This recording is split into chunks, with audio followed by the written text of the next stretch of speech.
ช่ไหมเออเราดูที่ว่าอันนี้จะถึกขึ้นไหม สว่างแค่ อืม เอาข้าวโพดติดตัวไปสัก2 อันดี หินเหล็กไฟคือเลยวะโอเคว งดนตรี แต่ กูดนตรีเลยล็อกมาเลยเนี่ยมันเขียนอยู่เนี่ยหินเหล็กไฟ ไอหินที่มันขูดกันแล้วเป็นประกาย คือ ไฟ เธอ เลยพี่ ก้าวเลยก้าวบัญชาตึงนี้นี่ นึกว่าพันล็อกหน้าย่น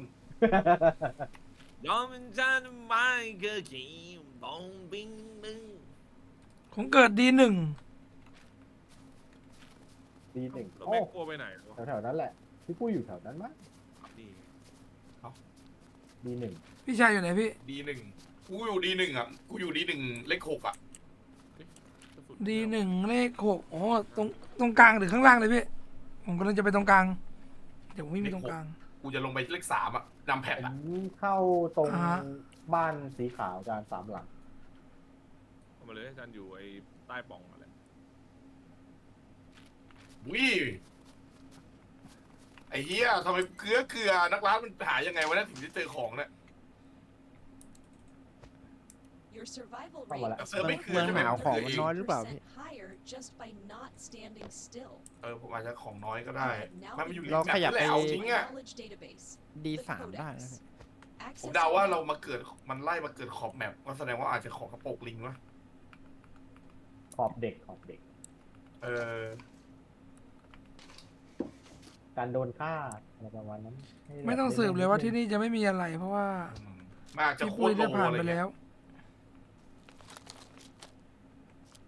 ผมเก็บยาไปดีกว่า ถ้าจะไปเทรดแต่ผมว่ายาเนี่ยน่าจะแพง เธอเป็นแวมไพร์ นักร้านที่เบิ่มๆเลยดิเฮ้ย พี่ไม่ได้นอนเร็วขนาดนั้นนะทุกคน ผมว่าในนี้น่าจะเบิ่มอยู่ครับ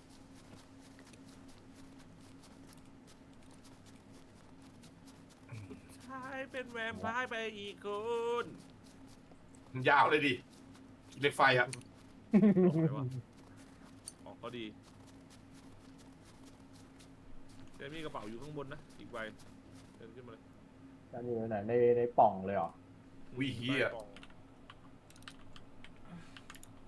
นี่เดี๋ยวผมวิ่งว่ะผมวิ่งอยู่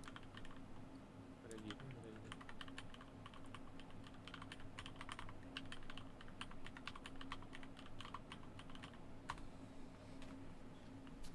ิน สีแล้วเนี่ยเดี๋ยวโดนจกเจอทางเข้าแล้ว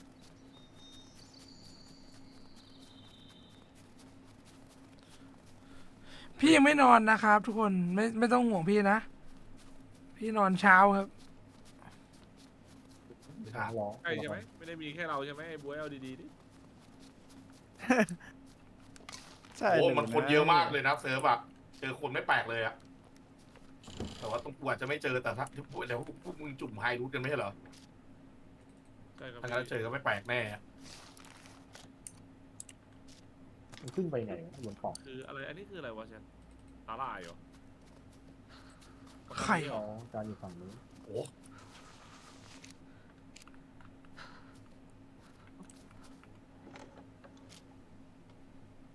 เครื่องตรวจจับรู เออ แพงก็พี่ที่พี่ไปขายสรุปพี่บ๊วย อะไรนะอะไรนะ เครื่องตรวจจับโลหะแพงปะ โอ้ยไม่แพงเลย ไม่กี่ร้อย ไม่คุ้มสะพาย กินช่องเยอะเผื่อได้ใช้ โอเคได้ธนูมาแล้ว เอาไว้พรางแล้วทำไมผมพันไม่ได้วะครับ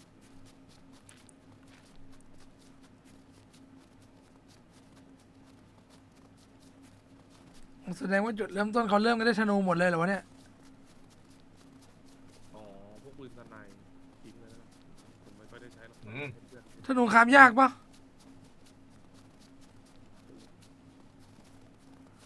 อารมณ์แบบมาถึงคราฟธนูคราฟหอกเงี้ยเหรอ บ้า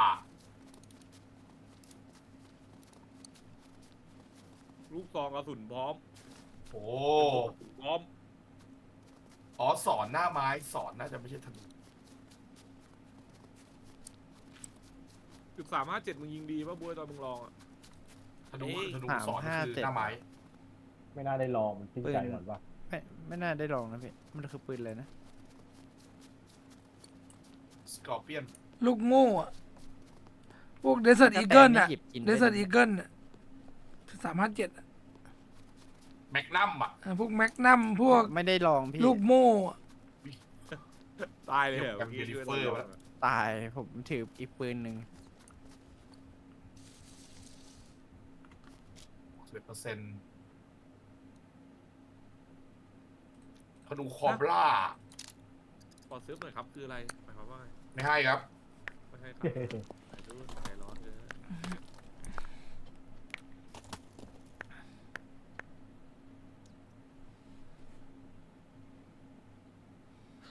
เห็นไหมดูเซียนกว่าวันแรกหลาย10 เท่าอุ้ย ใช่คือเราได้ไปหัดมาแล้ว ทีนี้เราก็เป็นทุกอย่างแล้ว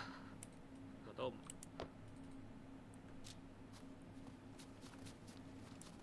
จากนั้นก็ได้ธนูมานะครับหัวอัศวิน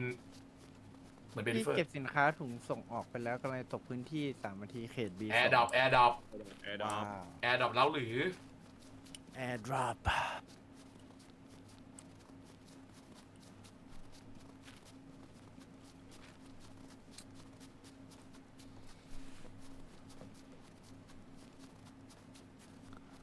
วิ่งข้ามเขาเลยชิบหาย โอ้โห ใส่หมวกมันดี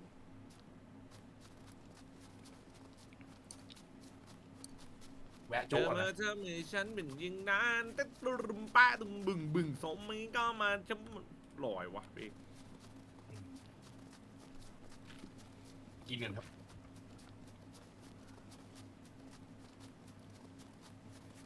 กินให้หมดไปเลยอ๋อเมื่อกี้มันประกาศกิจอ่ะ อ๋อ นี่มืออยู่งี้ ไม่ทำหรอก มือถือแพงไว้จาน มือถือหรอก็คือไม่เจออ่ะ จำไม่ได้ละมือถือ ขายอยู่นะ ไม่เจอเลอะ เลอะเธอะเหรอเลอะเธอะโยนทิ้งอยู่ เลอะเทอะเปลื่อน แล้วไปเจอไหนกันดีพี่ C2 ไง รับเรื่อง C2 ไหนดี พลั่ ก็ วเหรอ อยู่นั้นเลย ดูเอา เฮ้ย โอเคอยู่นะพวกก็นำมาเป็นอาวุธได้ จุด50ของดี กว่าจะเจอก็เหนื่อยที่หายเลย แครกเกอร์ ถ้าไม่ C2 ก็ B2 มาเลยคือ C2 มันยังเป็นโซนไอ้นั่นอยู่ว่ะ หนาวเหรอ โอ้โห มึงดูแอร์ดรอปตกดีในแอร์ฟิวอ่ะ ดูดิ เชี่ยแต่แล้วมึงระวังถนนที่มันจะวิ่งไปทางนั้นด้วยนะ กลาดกันแบบบอบ ถนนที่มันวิ่งไปทางนั้นน่ะแม่งหรือเราจะอยู่ C1 อ่ะหรือไงไม่รู้ ที่หนึ่งจะมีบังเกอร์เดียวสีเหลือง อีกจุดหนึ่งจะอยู่ล่างขวาไกลๆ อ๋อ นั่นในโซนเด็กใหม่มีบังเกอร์เล็กให้2 บังเกอร์เลยเห็นไหมขวามือสองจุด เจอถังน้ำมันรถไว้เติมน้ำมันแต่ว่า ยังไม่ใช่ตอนนี้ยัง จริงๆ C1 ก็ไม่แย่นะพี่ถ้าถามผม ไม่ เอ แย่ อคือมันมี แต่ โซนไม่หนาวด้วย เราจะเน้นเป็นแบบสถานที่นี้ด้วย เราจะเน้นเป็น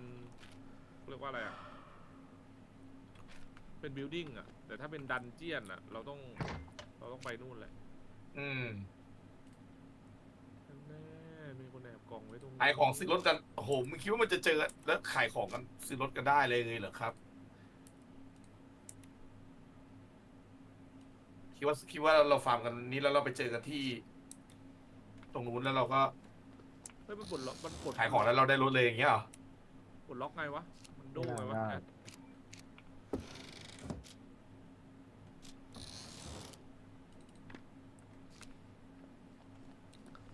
ขวาน อืม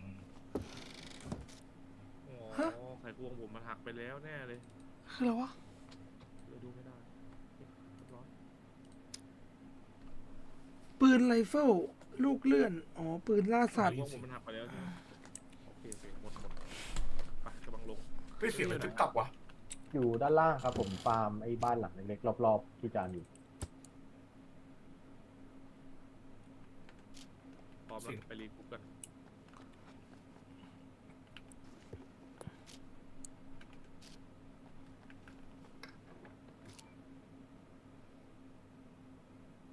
เห็นใครต่อยวะตะกี้ก่อนหน้านี้มีใครต่อยปะ ผม ก่อนหน้าเนี้ย ผมต่อยซอมบี้อยู่ พี่ปุ้ยอยู่ อ๋อ เมืองล่าง D2 หรือเปล่า เข้าที่กันหรือยังอ่ะ เพแล้วลูกซอง กูอยู่เมือง C1 กูอยู่ C1 เลข9เลยอ่ะมันเสียงใครต่อยซอมบี้อยู่เมื่อกี้ อ๋อที่กูอยู่ฝั่งบนนู้น ไอ้เหี้ยมีหน้ากากไกฟ็อกเขาอยู่ตรงเมือง C9 เลยเว้ย Holy fuck โอเค ไม่ใช่ยากหรอ ไอ้เปรตนี่มันจะแจ้งแบบนี้อีกนานปะวะ ขนาดนี้ก็แจ้งตลอดแล้ว ไงมันมาตามมันมาหามึงอะ ว่ามึงไงอ่ะพี่วิบอก ไม่ใช่กูอะมึงอะแหละปากแซบดีจังนะมึง ไปดิปะดีกูกัน เราเลยไปเจอ C2 อ่ะเซฟโซน หน้าเซฟก็ได้พี่ เราเดินไป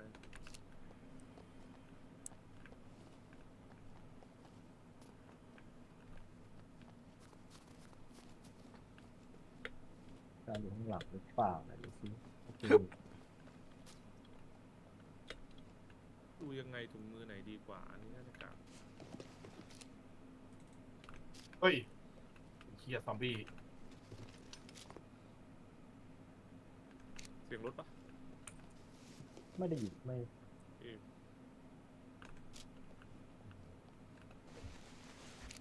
เกลืออ๋อตะกี้เขาบอกว่าประกาศขอแสดงความยินดีกับผู้เล่นเสี่ยวเหยจือที่ได้รับการเลื่อนตำแหน่งเป็นผู้เชี่ยวชาญด้านกลยุทธ์ โอ้โห What the fuck มอบย เมื่ ศ อ เล กี้ ย มี เหรอ AI มาแปลให้มีประกาศกันเสี่ยวเหยจือว่ะขอยินดีด้วยว่ะ แอบดีๆด้วยเพื่อนใช่เสี่ยวไอจือคนนั้นปะ อายุยืนยาว ไม่ไอแหบมาเสี่ยวอย่างเดียว อายุยืนยาวหมื่นปีหมื่นปีอะไรอ่ะ อยู่ไหนอะเจอพี่ อยู่หน้ารั้วฝั่งบนกันฝั่งที่จะขึ้นไปทีหนึ่ง ของกูแม่งโคตรเกลือนนรกสัตว์เลยอะ ยืนอยู่กลางถนนเลย หัวหมาป่า กำลังสร้างมองข้ามไปก่อน ที่นี่โดยปกติของจะดีไหมเหรอผมไม่เกลือนนรกแตกเลยของครึ่งของมือขนาดเล็ก เอ้ยกระเพาะรั่วผมตาย ฮะ เอ้า เออตายไปแล้วไอ้เหี้ย คือแล้วอยู่ดีๆเปิดมาตายเลยได้ไงวะมันไม่มีแบบสัญญาณลูกหน้าเหรอ ไม่มันมีสัญญาณแล้วแหละแต่มันพยายามจะแก้แล้วไอเวนเนี่ยแต่สภาพมันไม่ได้ แก้แล้วแต่แก้ไม่หมด กระเพาะรั่ว ก็เลย ตาย ตายเลย อะไรวะ กูไม่บอก อยู่ดีๆคือเริ่มมามันรวบปุ๊บตายปั๊บอะไรเงี้ยเลยเหรอ ผมกินน้ำเยอะไปมั้งพี่กำลังดื่มน้ำเลยเมื่อกี้แล้วมันก็ผว อันนั้นอยู่ซ้ายผม จะไป ที่จะ ตายได้ วิ่ง ยั มาง บน ไง กำแพง กินน้ำไม่เข้าใจ กูได้ของมาเยอะเลยอะเจรมวย เจอ แบบห ปะ มายความว่า โอ้กูไม่ค่อยได้อะไรหรอ โอเคผมเกิดใกล้ C1 เดี๋ยววิ่งไปดีกว่า โอ้ยทิ้งได้นะพี่ อ๋อ กัน ซีเกิดไหน มา เกิดไหน ครับ 40เหรอ ผมเกิด C1 พี่ เฮ้ย ซีหนึ่งเลขไหนอ่ะลำแพด เลข9ครับ เอ้าเกิดตรงกูเลยนี่ กูอยู่ตรงหมู่บ้านเลข9เลย ซิดมึงลงมาข้างล่างเลยไอ้ พี่อยู่เลข3หรือเปล่า บวยพี่อยู่ หน้าเรา พี่อยู่หมู่บ้านกลางแมปเลยอะห โอเค มู่บ้านกลาง พี่ ดีหนึ่งอะเดินมา ได้ได้ได้ โอเค ได้ กลางแมปของผมอยู่เลข9 โอเคฮะ แสดงว่าหมู่บ้านใกล้กัน ถึงกัน โอ แล้วเนี่ย เค เราไม่มีมาร์คหัวนะเราต้องมองกันเอา พี่ชวน ที่ผม พี่กันแล้วยังอ่ะ ผมทำไปนั่นแล้ว โอเค ไม่เป็นไรผมมองเห็นผมชัด ผม เลยหัว ทำ หมาป่า ไปนั่นมาแล้วจริงๆมันก็ออกกันได้ปะหรือไม่ได้ มีกรุ๊ปก็ได้แค่นิดเดียวเอง รีกูก่อนเลย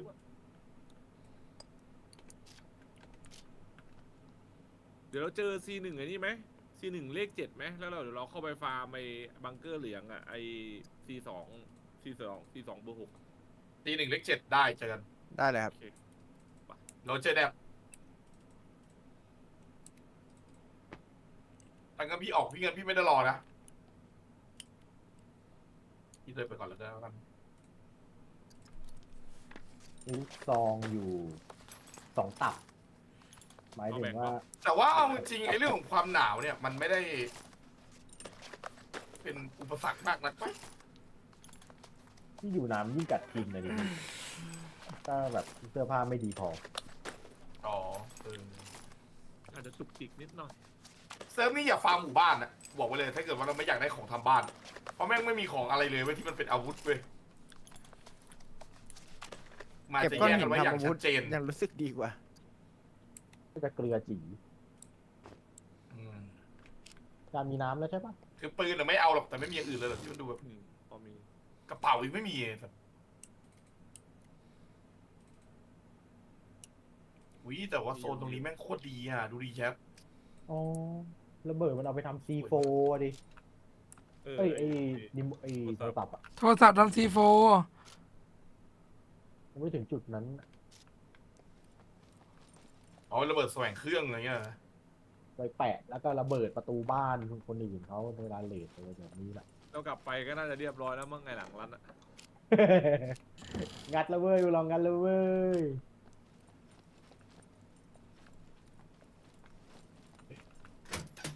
ทำไปเล่นไปแล้วเฮียอยู่บ้านหลังนี้มันก็ยังได้ขวานได้เฮียอะไรมาใช้นะ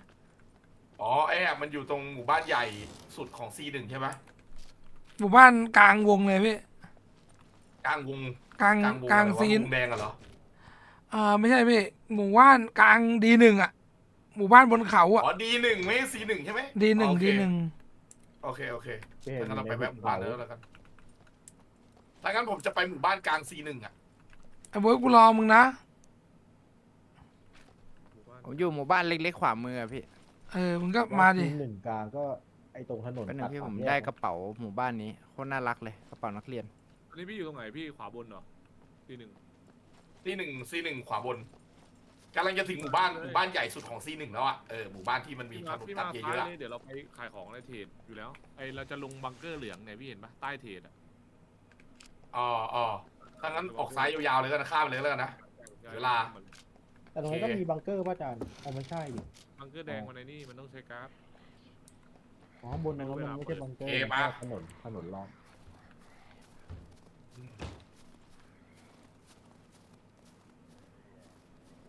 เนี่ยในเมืองนั้นมีอะไรแจ่มๆไหมพี่ มันก็มันก็มีกูก็ได้ เราเล่นเป็น ขวานได้พั่วได้เสียมเฮียอะไรมาเต็มเลยมีลูกมีธนูมึงมาใช้ก่อนก็ได้ เสียงก็4 อันน่ะน่าได้ว่า2,000 ผมมีค้อนทุบหน้าโคตรตึง ผมมียานะ เอา ATV ก่อนอะเจนนี่ Consulate เราต้องช่วยกันหา ATV ก่อน อะไรนะ เฮ้ยพี่ผม ผม อ มี ยู่ ยาอยู่แต่ไม่รู้ว่า ทาง ยาเติมนี้แพง ทางแยกด้านขวานะพี่แฮม อ๋อไหน เรา วะ จะไปรีกู้กับเพื่อนเลยไหมออกซ้ายไปเลยพี่ กูว่ากูจะไม่ พวก ไม่ เบอร์อะไรกันนะ คือกูยังฟาร์มไม่หมดเลยอ่ะมึงจะแวะมาปะล่ะ ผมช่วยฟาร์ม แงของมันกากเลยนั้นน่ะเพื่อน อันนั้นก็ไปอันนั้นก็ไปรวมดีกว่า ได้พี่ บังเกอร์เข้าไปน่าจะออกมาเต็ม5-6 คน เดี๋ยวเราจะเป้าหมายเราคือ วงเหลืองใช่ไหมพี่ วงเหลือง C2 โอเคพี่ทราบเรื่อง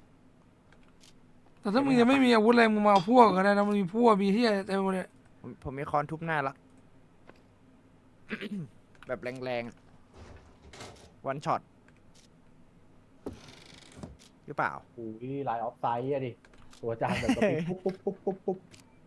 เหรอเจนไม่อยู่นี่ โอ้โหเนี่ยเฮียแม่งกล่องเครื่องมือกล่องอเนกประสงค์เฮียอะไรเนี่ย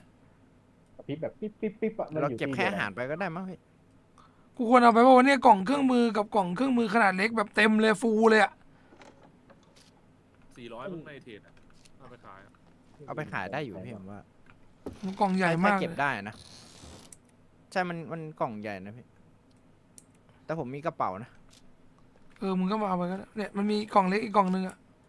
เนี่ยไขควงเฮียเนี่ยเต็มไปหมด อุ้ยเลื่อยย แต่ นต์ ว่า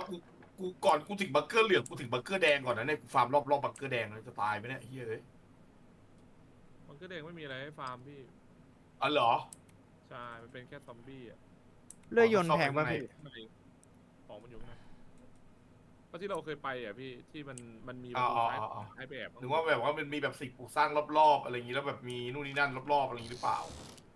แต่ข้างในไฮรูทอะไรเงี้ยเฮ้ยกราฟิกมัน สวยปะวะหรือว่าไม่เกี่ยววะแต่ละเซิร์ฟมันมีแบบกราฟิกของตัวเองก็อย่างเช่นแบบ ภูมิประเทศมากกว่าป่ะพี่ตรงนี้มัน น่าจะภูมิประเทศแต่แถวเนี้ยป่าสวยมากเลยนะเว้ย อืม มันไม่มีหญ้าแบบๆอะผมรู้สึกมันไม่มีหญ้าแบบๆอีก ว่ายาเตียนนี่ หรือว่าเราเล่นโซนบนๆก็ได้นะอย่าง C1 เนี่ยกูกำลังดีเลยคือแบบสวยมากอ่ะภูมิประเทศ กูจะเจอกับโบยยังไงวะเนี่ย หนาว เออ ทำแล้วหนาว อยู่ข้างพี่นี่แหละอยู่ในมือนี่แหละพี่จะออกไปยังอะ มาเดี๋ยวมากูรออยู่ทางลง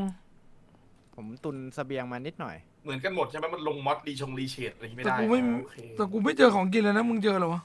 เนี่ยผมเจออยู่ร้านอาหารเนี่ยพี่ อ๋อโอเค กูโหวต ฝาก C1 หรือว่า พอปะ ดูดิแป๊บเดียวแม่ง หยิบมาเพื่ออะไรเนี่ย ได้ผมเดี๋ยวผมหยิบไปหมดเลยพี่ ต่างจากวันแรกเลยนะ เนี่ย เดี๋ยวจะ คือวันแรกอาร์กับมันเป็นเหมือนแบบทดลอง ตอนนี้ทุกคนแบบเป็นแล้วก็ตัวเองเฮ้ยกูโหวต C1 นะเว้ยเป็นบ้านอะดีมาก เชี เลย แอร์ดรอปดูดิชัดเลย สวย อะ มาก เห็นปะพี่ โอ้โหผู้เขียวแบบ โอ้โหหวานเจี๊ยบเจี๊ยบ พี่อยู่ตรงไหนของเมือง บ้านหลังสุดท้ายเลย มึงเห็นแอร์ดรอป B1 ด้วยเหรอ ไปออกทางซ้ายหน่อย เห็ ได้ น ไหม พี่กลางลานเลย นั่นเลยอะ แล้วเจอมึงเห็นกูยัง เล่นปะ แอร์ฟิว ไม่เห็น ครับ พี่มันเหมือนไม่โหลดมั้ง กลางถนน ไกลมากเลย ไม่โหลดไกล เออนะ ดูแป๊บ ๆลองเข้าไปใกล้ๆดูดิ อันนี้กูยืนอยู่ถนนเลย เจอกับเพื่อนดีกว่า โอเคพี่แป๊บหนึงนะ อย่ารอแป๊บนึงนะผมฉี่ ไม่เจอ ตัวละคร ถนนทางลงมึงเดินมามันจะมีซอมบี้คอตกอยู่ตัวหนึ่งอ่ะกูอยู่ทางลง เรียบร้อย พี่ออกซ้ายมาถนนสีขาวได้ไหม ถ้าใครไปเอาน่าจะโดนเล็งหัว เดี๋ยว ไม่แน่ใจครับ คุณหกอีฟ ปัญหาคือกูไม่รู้ทิศนี่แหละไอ้เหี้ย โอเค ไปทางซ้ายอ่ะที่จะไป C2 อะพี่ โอเค กูกลัวไม่เจอกันวะ เซิร์ฟนี้มันทำสมจริง เจอ ตรง พี่ ที่ เจอ แบบเข้าห้องน้ำบ่อยอะตัวละครเข้าห้องน้ำบ่อย มึงลองหากูในเมืองได้ไหมรางรถไฟเหี้ยเนี่ยไปด้วยกันดีกว่ากูกลัวหลงไอ้เหี้ยเดี๋ยวไม่เจอกัน เออ มัน สองคนเล่นใหม่นะมันอยู่ด้วยกันในสัตว์เองบ้าชิบหาย พี่อยู่ C1 ใช่ไหมพี่แหบ ดีหนึ่งดิกูอยู่ดีหนึ่ง ผมอยู่ C1 อ้าวไอ้เหี้ยคนละที่เลยไอ้สัตว์ เออ กูได้ยินเป็นดีนั่นก็แต่มึงก็ใกล้พี่ปุ้ยอะดิ ใช่พี่ เพราะว่าเดี๋ยวเราต้องไป C2 ไงพี่เดินมา C2 เลยได้รีกรุ๊ปป่ะพี่ พี่แอบน่าไกลสุดพวก ใช่ พวก ใช่ เราที่ เดิ เดิ น น มา มา เลย ทีสองกันหมด กูจะตายไปเนี่ยไม่มีอาหารแดกเนี่ย เอาแล้วไอ้แหมมันแบบวันแรกเลยว่ะพี่อาการมันเดวันอะ เฮ้ยเดี๋ยวกูจัดการตัวเอง ที่ว่ามันสวย ผมมี จริง น้ำ เลย ให้ อะ พี่ถ้าพี่เดินมา โอ้โห ผม ไอ้ มี สัตว์ ให้ กูจะตายก่อน โอ้โหพี่เราอยู่ห่างกันนิดเดียว ขึ้ D1 กับ ได้ไหม C1 พี่บนล่าง ผม เนี่ มีน้ำให้เยอะเลย ขาหักกรอบนะ โอเคเดี๋ยวเราจะได้รีกรุ๊ปกันแล้วพี่มาเดี๋ยวผมขึ้นไปรับดีกว่า อาวุธเลยยังไม่ค่อยดีอะ หรือพี่จะวิ่งเฉียงลงมาตรงวงเหลืองเลยอะถึงไหมพี่ กูกินไวน์มันจะเมามากปะวะไวน์กับเบียร์กินเลยเดียว พี่ วายดีกว่าแอลกอฮอล์น้อยกว่า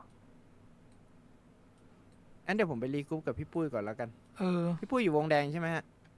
แค่คิดเดียวก็สบายแล้วพี่ ไม่พี่อยู่หมู่บ้านตรงกลางเลยของ C1 เล็กๆอ่ะตรงกลางเอาเป็นว่าพี่อยู่จุดศูนย์กลางของ C1 เลยเป๊ะ โอเคพี่ อยู่ข้าง ๆพี่กำลัง น้ำ จะ อยู่ข้าง แต่ว่า น้ำ พี่กำลังจะเดินไป C2 พี่เดินเรื่อยๆแหละ โอเคทราบผมตามหลังพี่นิดหน่อย ไป เชี่ยแต่ตรงเนี้ยมันสร้างบ้านสุดๆไปเลย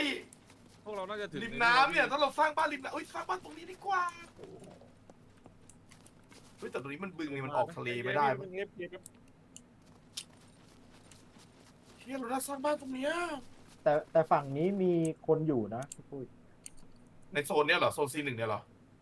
มันเป็นคนสร้างกล่องไว้อะที่เมืองที่พี่อยู่แล้วซ้ายสุดที่อยู่ริมน้ำ ชื่อเกมสักคำค ฝั่ รับ งพี่อะที่เป็นจุดแรงเล็กๆบ้านหลังนั้นอะผมเข้าไปมาแล้ว มันมีคนเอาของไปไว้ในนั้นกล่อง4-5 ใบ อ๋ออุ้ยแล้วมึงไม่เข้าไปโด้เลยมันล็อกอะไรเงี้ยเหรอ ดูแล้วพี่ผมเอาอาวุธเอาเสื้อผ้าอะไรของมันมาผมถึงมี อ้าว ใช้ เหี้ยแล้ว ผมเอามาหมดแล้ว อ๋อที่เนี่ยต้องมาดูสตรีมกูไอ้เหี้ยเฮ้ยคือแบบ เราควรสร้างบ้านที่เนี่ยแล้วหันหลังชนน้ำไปเลยเว้ย แต่มันสวยนะตรงนั้นอะผม สวยมากเลย เอาเลยปะล่ะพี่ เอาเลยกูเชียร์เลยอ่ะ ตรงนั้นสวยมากแบบ ผมพร้อมเป็นลูกมืออะ โทนสีมันแบบสวยอะสวยจัดเลย แล้วถ้าเล่นก็คืออยากจะแบบว่าให้มันรู้สึกส สดชื่นทุกวันที่ตื่นมาแต่เช้า อื้อหือ ลุกขึ้นมาแล้วมันอิ่มเอม ไอ้เหี้ยแม่งมีน้ำตกด้วยอ่ะ รับครับ โอ้ ครับ ดู พรุ่ง ดิ นี้ ดู นะ ดิ แต่ว่าต้องดูก่อนว่ามันจะรับคนเพิ่มได้หรือเปล่าด้วยนะ ผมเห็นผมอยู่ใกล้พี่นิดเดียวผมอยู่ มัน บน ดู หัว สตี พี่อะ กูก่อนคือตรงนี้เลยคือแบบตรงนี้แบบตรงนี้เลยอ่ะที่กูพูดอ่ะ ทาง จัดเลย น้ำทาง พี่ น้ ได้จัด ไป เลย พี่งั้นเราก็เริ่มเลย ำรองเท้าผมเปียก แต่ถ้าเราหันหลังให้น้ำเนี่ยสบายเลย มันอยู่ใกล้บังเกอร์ด้วยนะผมว่า ไปเดี๋ยวปะ แถวนี้คนผ่านเยอะพี่สนามบินกับบังเกอร์ ไม่หรอกมันหลบมาอย่างนี้ไม่ใช่หรอมันก็แบบไม่ได้ว่าใกล้ถนนหรือเราไปอีกฝั่งหนึ่งก็ได้นะโอ้คือมันสวยอ่ะ โอเคผมถึงพี่ปุ้ยละ อีกฝั่งหนึ่งก็สวย ฝั่งที่ผมบอกอ่ะนี่มันมีแบบมีกระต๊อบอยู่อะ ปุ้ยอยู่ริมน้ำเลยเหรอ อย่างยิงปืนก็จะมีอยู่ปอบปอบปะ ที่รออยู่ ไม่ได้ยินผมได้ยินแค่เสียงเดิน เท้าก บ เราก็ กบกบ ไอ้นี่เหรอ ใช่กรุบกรุบกรุบเราเหยียบหิมะ อยู่ ป่า โอ้ my god ฮัลโหลอย่าช้านะ อยู่นะไอ้ข้างหน้าเป็นในนี้แล้ว เป็นบังเกอร์เหลืองแล้ว กำลังเหนื่อยเลย แล้วเราฉีกซ้ายไปฟาร์มไอ้ใกล้ๆบังเกอร์เหลืองก็ได้จะได้มีซ้ายมือเห็นปะ ไอ้ที่มันเป็นขยุกขยิกตรงนั้นใช่ไหม เออ นี่กูอยากอยู่ตรงนี้ วิวโคตรดี อยากได้กระเป๋ามากเลยที่จะจำ อยู่หลังพี่ กระ เลย เป๋าไม่ได้เอามา มันจะครับ วิวดีจริงนะเว้ย ข้างบนก็สวย เฮ้ยตกกู พี่ เฮ้ย ดู ลงน้ำตายปะใช่ปะ เขาบอกว่าลงน้ำตาย ไม่รู้ว่า อุ๊ย อันนี้ตายไหมอย่าเสี่ยง ว่า พี่ ตัวห อ นั ย่าก เสี่ ห ย รื ง อเปล่าพี่ อย่าเสี่ยงดีกว่ากูตรงนี้เหมือนเขากีนะเลยอะ ไม่กล้าเดินเลยว่ะ โอ้โหปุ๊บปุ๊บ อ้าวไอ้เหี้ยถ้าแบบนั้นเราอ้อมผิดฝั่งแล้วไอ้เหี้ยบึงหายแล้ว เหนื่อย เราต้งไป ผมอยู่กระต๊อบข้างน้ำเลยพี่ ในของกินแล้วน่าจะพอที่จะไปที่นั่นได้อยู่ ตัวหนักจะจมอ๋ออุ๊ยตัวกูหนักโอ้เชิดไม่น่าหนักว่ะไม่หนักตัวผมไม่หนักไม่หนัก แต่ว่าเราจะกึมๆหน่อยเวลาไปถึงแล้ว นี่บ้านใครวะเจะได้มีข้างหน้าเนี่ยเห็นปะ มันตื่นแล้ว หรือว่าอะไรอ่ะบ้าน ไม่มันเป็นของแมปจานเหมือนไอ้นั่นอะป้อมอะป้อมที่เอาไว้อยู่ข้างในแล้วก็ยิงออกมาปุ๊บแต่กลัวเป็นคนก็ถือปืน เฮ้ย แบบ ขึ้นจากน้ำตัวอะไรอะ พี่ปุ้ยพี่ปุ้ยพี่ ซองอยู่ซองอยู่ มีทุกซองเหมือนกันเดือดสติ๊กอยู่ บางทีมันของในตัวมันหนักพี่ต้องถอดของในตัวก่อน ออกพี่ ออกยังไงอะถอดแล้วไม่หรอวะสเปซบาร์เหรอ ของนี่อยู่เดี๋ยวนะมีกระสุนจุด45กับไอ้นี่ กูคิดว่าแจ้งเตือนคนจมน้ำตายไอ้เหี้ยเมื่อกี้ ไอ้เหี้ยเอ้ยถอดกางเกงทันไอ้สัตว์แต่มันก็ไม่มีของอะไรหรอก โอเคพี่ขึ้นมาก่อน เกือบตายแล้วเหรอผีพายดึงเหรอ เกือบตายแล้วไอ้เหี้ยผีดึงขาข้ามฝั่งไปเลยแล้วกันไม่เป็นไรหรอก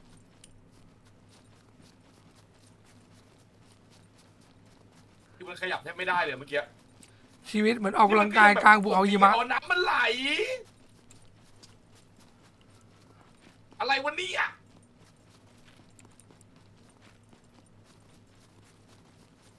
น้ำมันไหลมันพัดน้ำมันพัดไอ้ห่า นี่จุด45ปะ เกือบตาย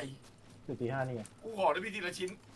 ไม่ต้องกู้หรอก คือ ผมมีของเหมือนไม่มีอยู่แล้ว โเหี้ย ตรง ภาพแบบมัน มี เละ แค่ลูกขนูที่มันทิ้งไว้แล้วก็แฉลงอะ ผมลองแกะดู แกะมันอาจจะใหม่ก็ได้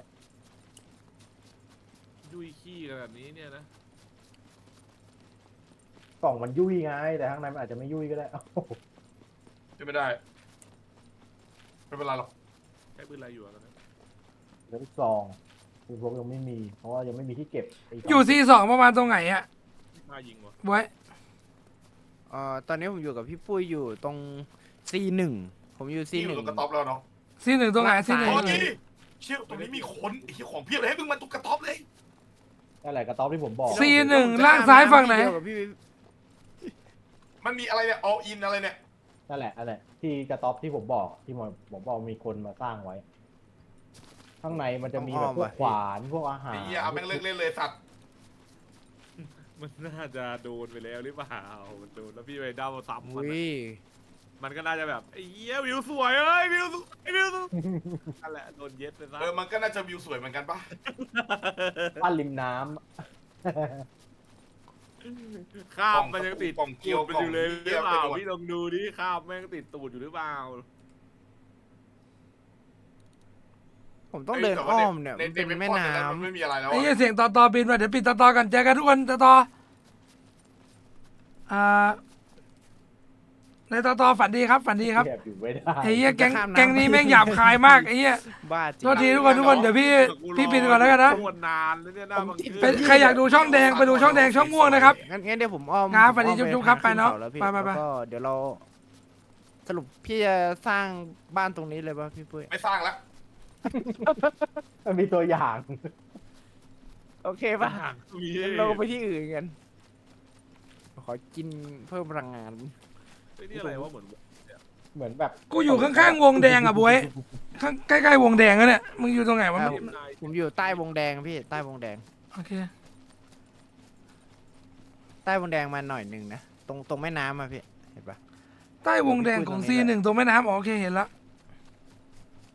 ไอ้แหบเจอใครอ่ะเพิ่งรีบยิงนะ โอ้โหยิงเฮียอะไรมีขวานยิงได้มั้งกูเอาขวานยิงได้มั้งไอ้เฮียตัดไอ้สัตว์ มันบอกว่าเฮ้ยใครกำลังรูทอยู่อ่ะ โอ้ยเดี๋ยวชื่อมันแปลกๆปะแก้วทำไมมีคำ ชื่อ ว่า ไทยมาเลยปะ ชื่อไทยเลย ตี อะ เลย เนี่ย พี่ มันหาเราจนเจอ แต่เราก็หากันจนเจ็บ ตามมาแบบพี่ครับพี่ครับ แก้วสมิธ กำลังจะถึงC2แล้ว กูงง บัตรมันเขียนว่าหมดอายุอะ ไอ้เคียนี้ทำปลาอะไรวะกูไม่เข้าใจ คีย์การ์ดมันเขียนว่าหมดอายุอ่ะมันจะดีอ่ะที่เราไปหยิบมา เฮ้ยคีย์การ์ดมันเข้าไอ้นั่นได้หรือเปล่า มันเขียนว่าหมดอายุผมไม่อยากเอาหรอก อันนี้เหลือใครบ้างถ้าในในกลุ่มน้ำตาลตกที่เล่นกันไม่มีเลยครับ อันนี้กลุ่มอีกกลุ่มหนึงครับ เอ้ากลุ่มชื่อน้ำตาลตกเหรอ ใช่ เฮียแล้วพวกกูเล่นแรกกูชื่อติดหวานกัน อีกวะห้องรับ แต่ถ้าแบบนั้นคือแม่งเล่นคนเดียวหรือแม่งก็เล่น2 คนอะไรเงี้ย ไม่ทำบ้านอยู่เป็นสแคปเปอร์นะครับ พวกเล่ร่อนหรือเปล่าแบบนั้น เดี๋ยวนี้ไอ้บ่าวอย่างดังอ่ะเอาเฮียกูหลุดฮะ อุ้ยผมหลุด หลุดหมดเลยพวกเราหลุดหมดเลยโดนแบนหมดเลยเหรอ ชัดหรือเปล่า ใช่ป่ะ ไอ้เฮียปืนอะไรกูครบหมดแล้วกูอยู่หน้าดันแล้วเนี่ยเอ้ยน้อง ดี ยังไงอ๋อ ไม่รู้เป็นไร เอามาคิดเซิร์ฟรี ห้องน้ำแป๊บนึงละ ซั กัน บลีก็รออยู่มันรี ทำไม ตี พวก สาม พี่ ไง รู้หมดเลยอ่ะ3-4 มันเป็น คน เซิร์ฟลีทั้งนี้มึงก็เข้าบังเกอร์ไปเลยดิ พี่รีบมากันเถอะ กูจะถึงC2แล้วเนี่ยกูก็วิ่งสุดๆแล้วเนี่ย ผมเห็นพี่แวะชมวิวตกปลาเตาะสาวอยู่ มาก็เฮียแล้ว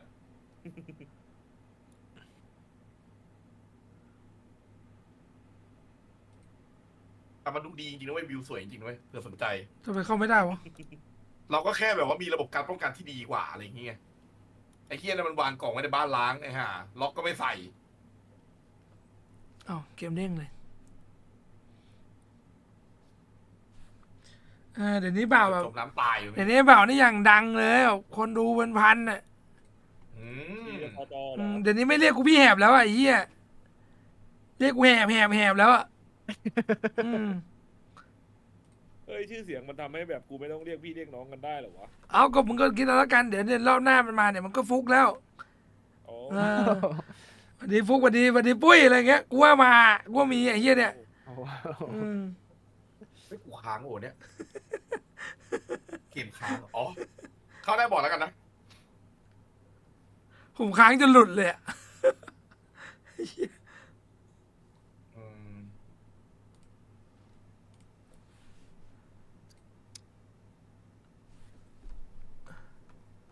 คนอะไรจะก้นกลมได้ขนาดนี้กดไลค์ไปก่อนแล้วกัน จัดเอ้ย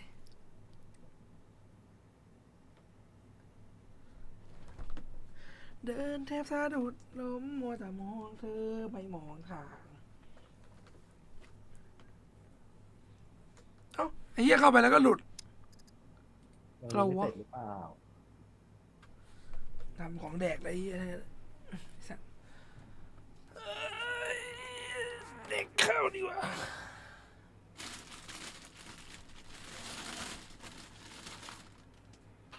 พี่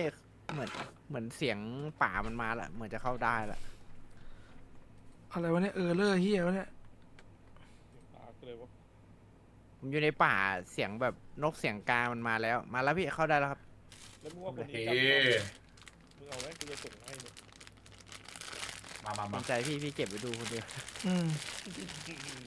ไอ้เฮียสารชั่ว มือโปรยังการโอ้โธ่เอ้ย โอ้แล้วเจอได้อ่ะ ก็คือคนดักยิงแล้วคือ คนดักยิงตายอ่ะ ใจเย็นพี่ เอาไม่ใช่หมายถึงว่าที่เราเล่นกันก่อนหน้านี้ไง ก็ใช่ไงพี่ก็เดี๋ยวเขาก็ตาม เรา ผม ไม่ มา ได้ สวน ต้อง นะ หงายเลยอ่ะพี่แล้วตอนมันหงายอะสุขภาพยังไม่ได้ไปตรวจเพิ่มเลย ตัวสันดานเงิน กินดีอยู่ดีนะพักผ่อนเพียงพอช่วงนี้ โอ้แต่กูไม่มีทักษะเอาตัวรอดเลยว่ะ โอเคพี่เดี๋ยวเจอกันบังเกอร์เหลืองเลยแล้วกันเนาะผมดูละ เข้ามาละ มึงมายังเนี่ย เนี่ยวิ่งทะลุมาบังเกอร์เหลือง ไม่ เลย มึง นะครับ เข้าที่กับพี่ปุ้ยก่อนไหม โอเคพี่มันต้องไปที่หมู่รุ่นเหรอพี่ไปที่ไหน เดี๋ยวพี่ปุ้ยเขาชัวร์ มันต้องเจอกันแหละ แต่ว่าพี่เอ็งสิงบังเกอร์เหลืองเหรอ ก็ใกล้ๆผมวิ่งขนาบข้างพี่มาครับ โอ้แสดงว่าก็แซงพี่ไปหน่อยนึงอะแต่เดี๋ยวพี่กำลัง ก็เดี๋ยวไปเจอที่บังเกอร์เหลืองอะแหละแต่ยังไม่ได้ ใช่พี่ เข้าอะไรกัน แล้วทำไม จะเจอกันแล้ว ตัวกูมันแก้ผ้าไอ้เฮีย มันกดเข้าทีพี่เดี๋ยวมันเข้าไปตาย เดี๋ยวมันก็เข้ามาได้ มันแบบแสดงผลแย่ๆนิดนึง น้ำถ่ายไม่ได้พกขวดน้ำมาเลย เอาละพี่เราลงบังเกอร์เหลืองแล้วเราปักหลักปักแหล่งกันดีกว่า เฮ้ยทำไมกูแม่งคอค้างวะ กดอัลเทอร์เน็ตจาน จะได้แดกก็ไม่ได้แดก วันนี้เนี่ยที่เราอยากรู้ ผมวิ่งตรงไปบังเกอร์เหลืองยาวๆเลยแล้วกัน สีไว้สงเสีย ไอ้เหี้ยไม่งประกาศบ่อยเนาะไอ้สัตว์ อยากเรียน เราก็เป็ จี น นเลยอ่ะ จีน ว่ากูอยู่ไหนแล้วไอ้สัตว์ เคอร์ฟิววะเนี่ยอารมณ์แบบว่ากำลังจะตัดเน็ต มันบอกว่านี่หรือเปล่าถ้าไม่เติม VIP 8 เล่นได้ถึงตี 3อะไรอย่างนี้ กูต้องแบบกูจำได้เลยต้องเอาบัตรประชาชนมาบอกว่าแบบอายุถึงแล้วนะถึงจะ อันนั้นมันแลกนาล็อกแล้ว ประตูล็อกเจอพี่ เฮ้ยใช่ โอ้ยมัน คน เริ่ ล็ ม อก เปิด หรื จั อง เปล่า มีอาหาร คนมันไต่ล็อกได้นี่ ผมมีน้ำพี่ปุ้ยเดี๋ยวเจอกันที่บังเกอร์ได้ครับ อยู่ข้างในเยอะเหรอ ได้ครับได้ครับได้ครับ โอเคผมเข้าจากที่หลัง เราบังเกอร์ เฮียกูอยากพีตี้ก่อนใครจังเลยว่ะ ใช่อย่างนั้นเดี๋ยวจะถึงแล้วบังเกอร์เหลืองอ่ะพวกกูอยู่บังเกอร์เหลืองไงไหม ผมอยู่โกดังแล้วกัน ผมอยู่แคมป์ซ้ายบังเกอร์เหลืองตอนเนี้ยผม ผมมาดูดูของรอ นิดเดียว คือกูเข้ามาเลยกูจะเข้า C2 แล้วเนี่ยจะแตะ C2 แล้ว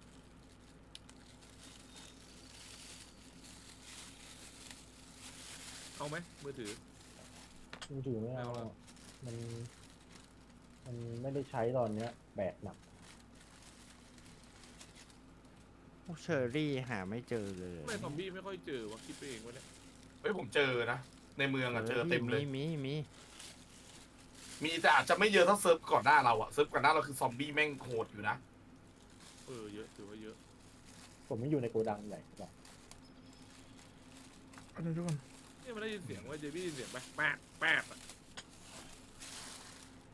เวลาเซิร์ชของไม่เจอเปล่าเซิร์ชของไม่เจอมีเสียงจุ๊วิตนะ อ๋อผมนึกว่าเสียงซอมบี้อะโก มีเสียงจุ๊วิต หลอนละเฮีย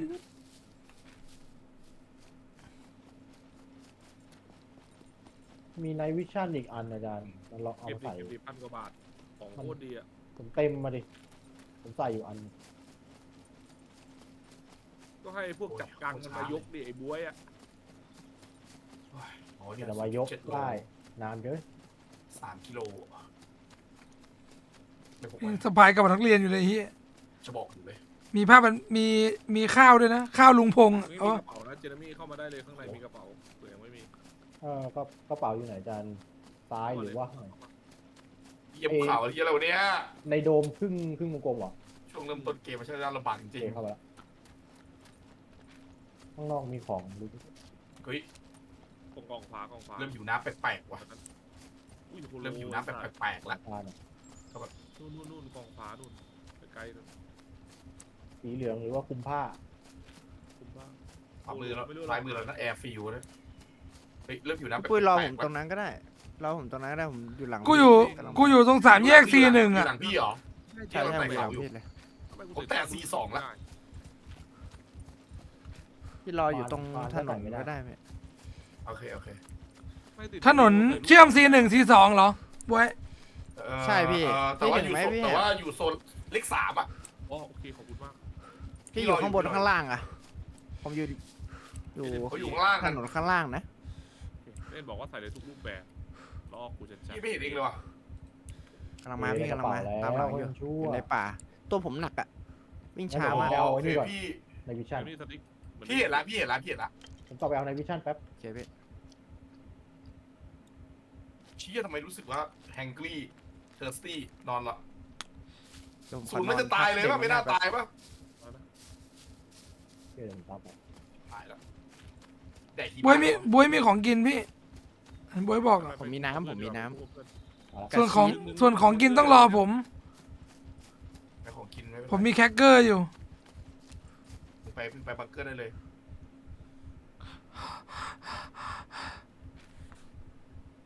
อุ้ยโอ้โหวิ่งแล้วตกเขาตายไม่เอาเดินละ ถ้าลองในเชลเราน่าจะไม่อยู่น้ำนะครับ สุ่มซะหน่อย ำพี่เห็นผมยังครับ เห็นแล้วครับเห็นแล้วครับ เดินมาเดินขึ้นเดินมาแล้วก็ทางซ้ายตามถนนมา อย่า เจ มา อพี่แล้วนอนอยู่ โอเคตัวหนักจัดนะตอนนี้ บังเกอร์มันอยู่บนหรือล่างวะ น่าอยู่ จะได้รวมกันนี่ก็ลำบากระบน นอนพักสเตมิน่าก่อน เออ โอ้ โอ้โหพอมาตรงนี้ไม่มีพระอาทิตย์มันก็แบบอึมครึมดีนะ ขึ้น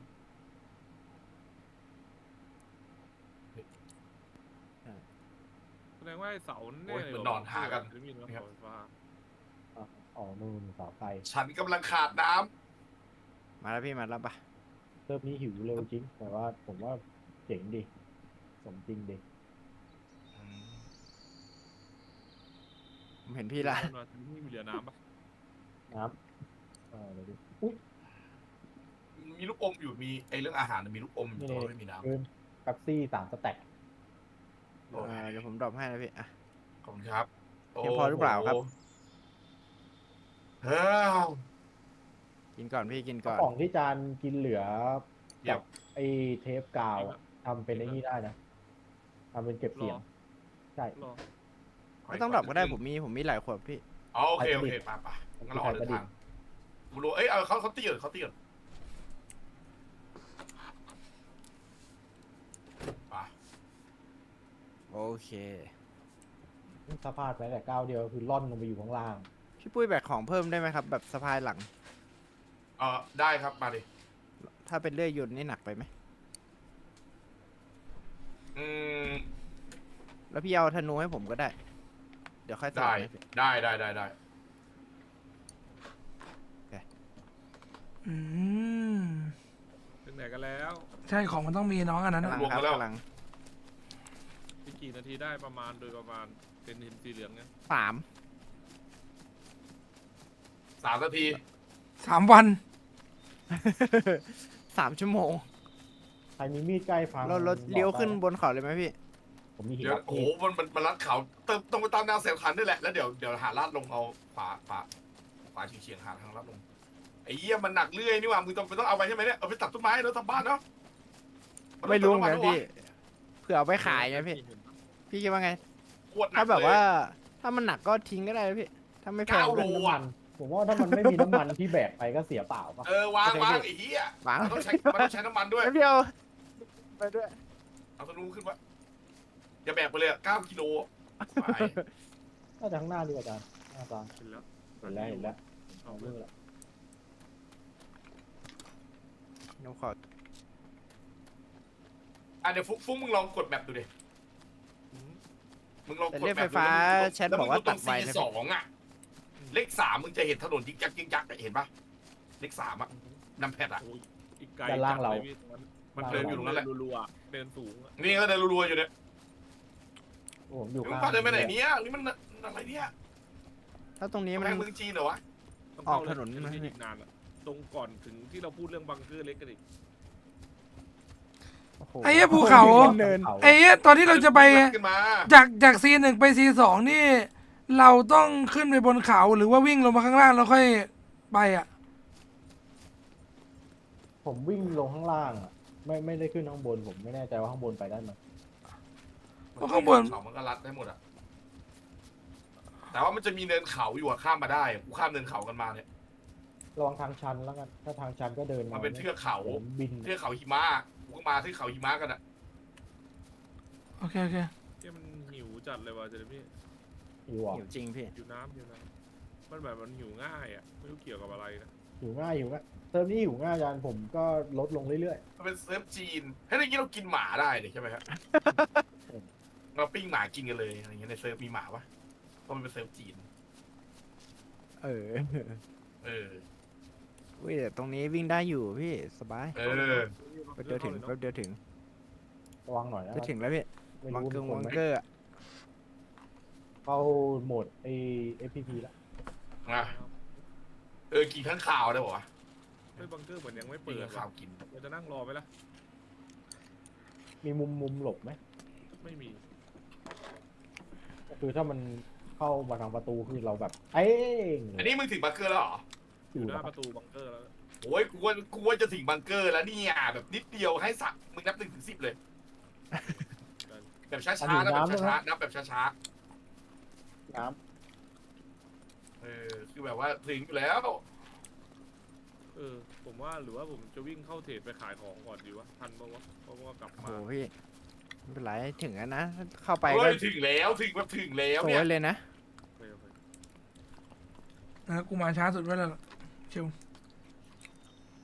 ไงจะได้เข้าตีนก่อนอะไรเงี้ย จะถึงแล้วจริง ถึงแล้วจริงๆคือมันไม่ใช่แบบว่ากูออกจากบ้านแล้วแต่คือแบบยังอาบน้ำอยู่อะไรเงี้ยไม่ใช่ เข้ามา ำโอ้ เข้ามา ผมรอกันในบังเกอร์แล้วกัน ข้างในเงียบๆเสียงไว้เผื่อใครมาเราจะได้แบบมันเปิดเราจะได้แบบเฮ้ยตรงนี้มันมีตัวบอกว่ามีคนอยู่ข้างในอ่ะแชทแบบ ไม่มีใช่ไหม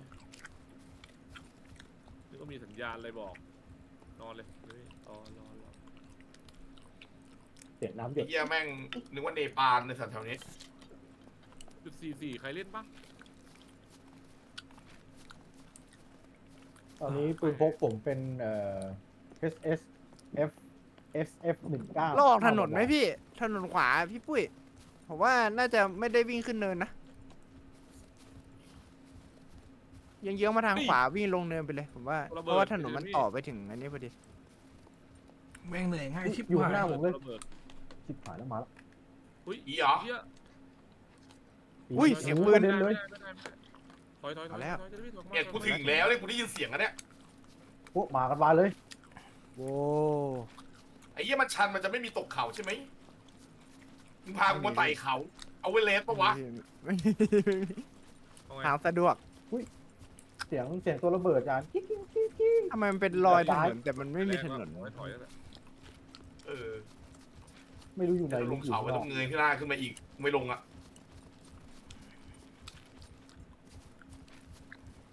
ผมมากินข้าวแบบ ถึงละ ของแม่งร้องโก๊กโก๊กโก๊ก ไอ้เหี้ยแกถึงแล้ว4 รอบแล้วแกถึงจริงโง่นะ ถึงแล้วเนี่ยถึงแล้วถึงแล้วเนี่ย โอเคมาเลย เออวิ่งมาหามึงเนี่ย โอ้ช็อตแรกผมตกใจเลยมันแบบโอ้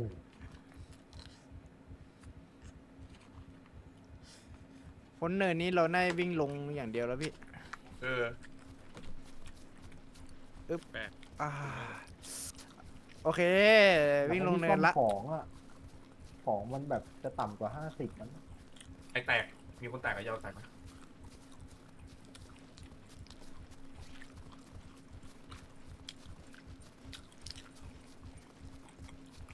เฮ้ยข้างหลัง อุ้ยผมได้ยินเสียงปืนละโอเค ปั๊บเลยตะกี้ปั๊บ1 ปั๊บ เฮียผมอยู่บนขวาของพี่วิ่งลงเนินไปหาละ จะหามาก ใกล้โดนดับแล้ว จะหามาก จที่เดิมจานที่เดิม ถ้าแม่งยิงกันเอง หน้าบังเกอร์พี่ผมวิ่งมาจากบนเขานะ กูเห็นบังเกอร์แล้ว เออ เมื่อกี้มีเสียงปืน1 นัด ใช่เลย ก็จัมเบิลก่อนเลย เสียงปืนพี่ปะ มาร์คดี มาแล้วเนี่ยพี่อยู่แล้วอยู่ไหนอะ เห็นแล้วเนี่ยเลือดส้ม ดิ่ง เข้า แล้วเนี่ย เข้าไปใช่ไหมโอเคพี่ เลือดส้มก็คือมึงใช่ไหมขวา เฮ้ยไอ้เหี้ยมีซอมบี้ โอ้นี่ไงทำไมเสียงมันอยู่นู่นเลย อะไรวะไอ้เหี้ยเอ้ย โอ มันกลาง เคว านไงมันเป็นเขา มี อุ้ย จากขวา ไอ้ เสียง เหี้ย ลาม พี่ปุ้ยมากรุ๊ปเร็ว เดี๋ยวกูเจอซอมบี้ทหารแล้วมีแค่มีด เฮ้ย ลากมาที มันก็เหนื่อยปะวิไอ้เหี้ยกูโดน2 ทีกูไม่อยากวิไอ้เหี้ยกูไม่อยากติดเชื้อ เนินหินเหรอโอ้เห็นแล้วนู่นเนินหินข้างบน ไอ้ นู้น เหี้ยแย่แล้ว พี่ออกมา ช่วยดิถ้าไม่ติดเชื้อถือว่ากูโชคดีมาก มีคนลากไหมอะ ชวนเพื่อนก่อน ตายแล้วพี่ตายแล้วพี่มันค้นของมันได้ไหมเนี่ยอุ๊ย เลือดออก C2 ชวนเพื่อน อ๋อโอเคแต่ตอนนั้นไม่มีอะไรแป๊บนึงไอ้เหี้ยกูเลือดออก C2 แป๊บนึงมีปะมีไอ้นั้นปะผ้าพันแผลขอผ้าพันแผลหน่อยดิ ไม่มีเลย จริงดิ ตามมาพี่ตามมาต้องไปฉีกข้างใน งั้นไปแล้วมันเกิด เดี๋ยวพี่เข้ามาแล้วก็ พี่แหบใกล้ถึงแล้ว ไหว พี่ อยู่ อ่ะแล้วเดี๋ยวมันก็ เข้าไป กูอยู่บนเนินสูงสุดของเขาอะกำลังจะเดินลง ดูด้วยชุดทหารเต็มสูบอยู่ที่พื้นนะ โอเค ระวังนะมีตัวระเบิดนะกิ๊กกิ๊กกักกุ๊กกุ๊กกุ๊กผมปิดประตูไว้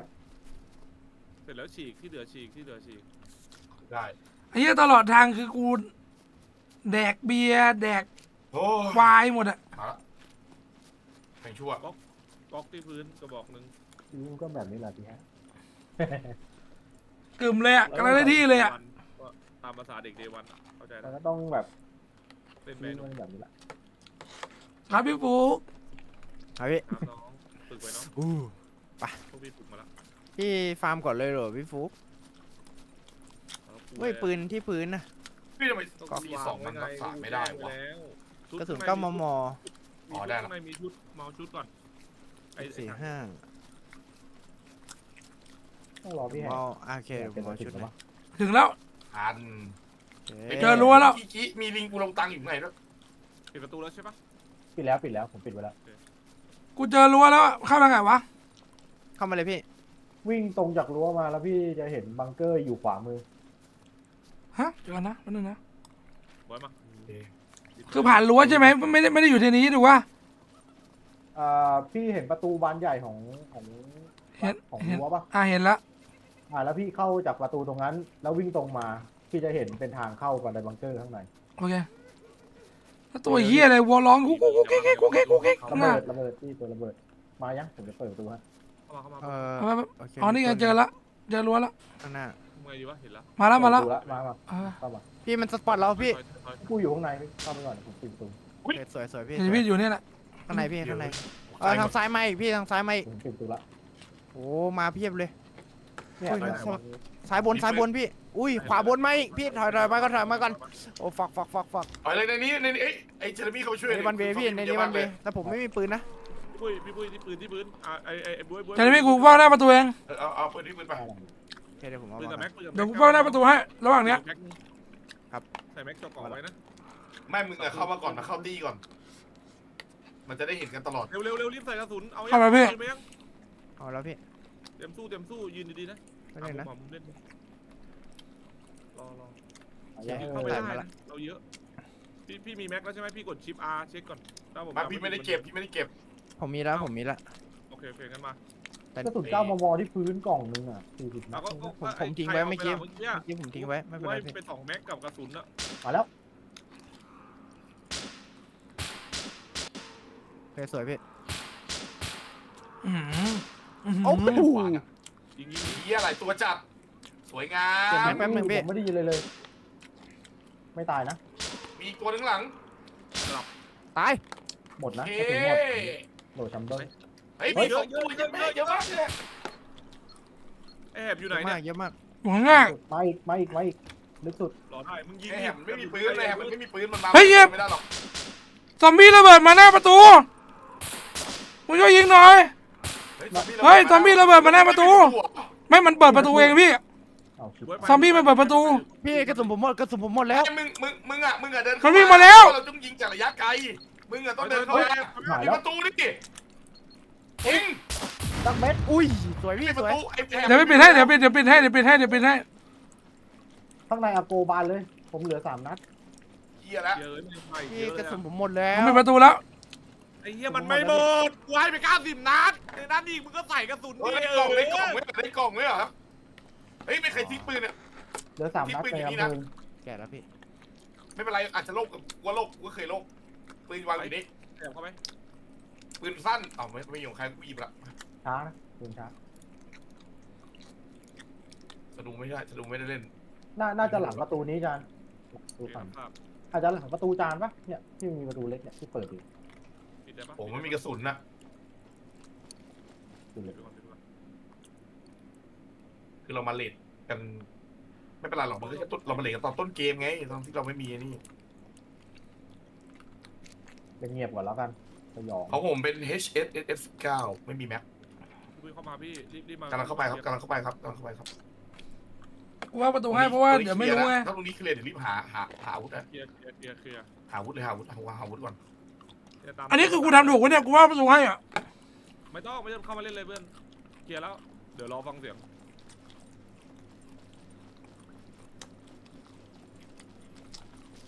ไอ้เหี้ยมันไม่เปิดไม่มี ชุด4 ไม่กล้าเปิดประตูเลยฟาร์มไง ก็คือมันมาจากทุกทิศอะฝั่งซ้ายขวาประตูมันแบบพังหมดอะมันพังออกมา 5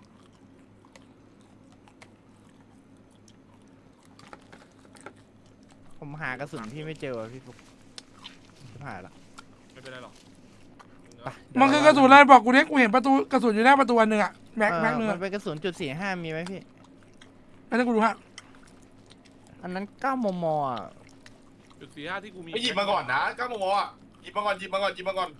ผมหยิบมาแล้วพี่แต่ว่าผมใช้จุด45ไงผมไม่มี มันกล่องจุด พี่มีจุด45ผมไหม 0.38อ่ะ ไม่มี โอเคพี่โอเค อันนี้สวยเลย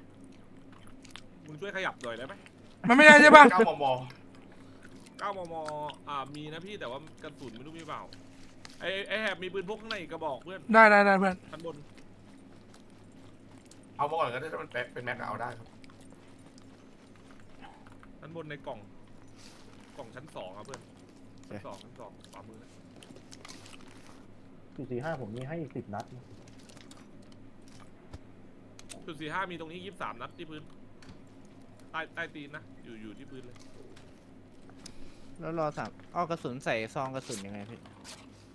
เราถือซองกระสุนแล้วกด R เว้ย กระเป๋าตรงนี้มีกระเป๋าใครยังไม่ เฮ้ย มี ต้องถือแม็กกาซีนอ่ะเฮ้ยเอากระเป๋ากระเป๋า ทางผมพี่ดูชื่อบ้างเลย ครับไปมาแล้ว จุด45 23 นัดที่พื้น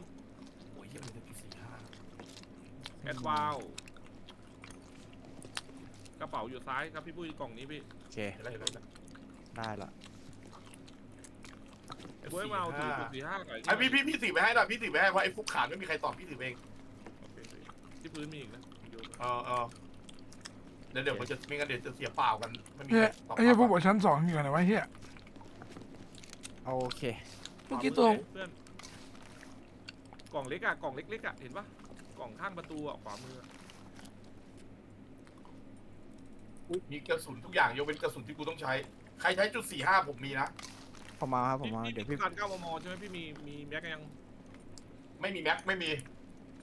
เอามอย เอาใช่ไหม เอ้ย โอเค พี่ เดี๋ยวตอบให้ พี่ ตอบให้ ปุ้ยดรอปจุด45มาเลยครับขอบคุณครับ ไปเลยครับ 445 แล้วก็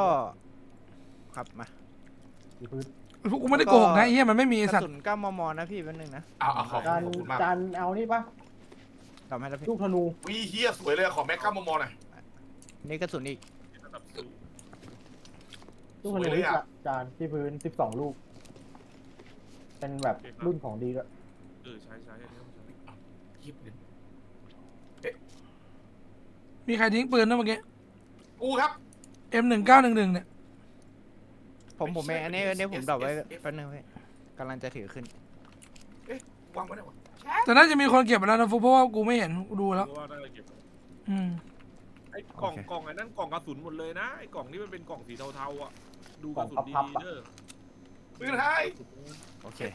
F อะไรของกูอยู่ไหนวะ โหลดไว้เรียบร้อยฮะ มีใครยังไม่มีปืน เจอ ที่ ละ ตั เจ ว อละ ไหม เจอละ พี่ไม่มีพี่ไม่มี ไทยนี่ พี่แหบเอาช็อตกันไปพี่ แป้งสาลีนี่ต้องการไหมพี่ อะไรนะ เหี้ยอะไรล่ะ อย่างน้องหลบนี่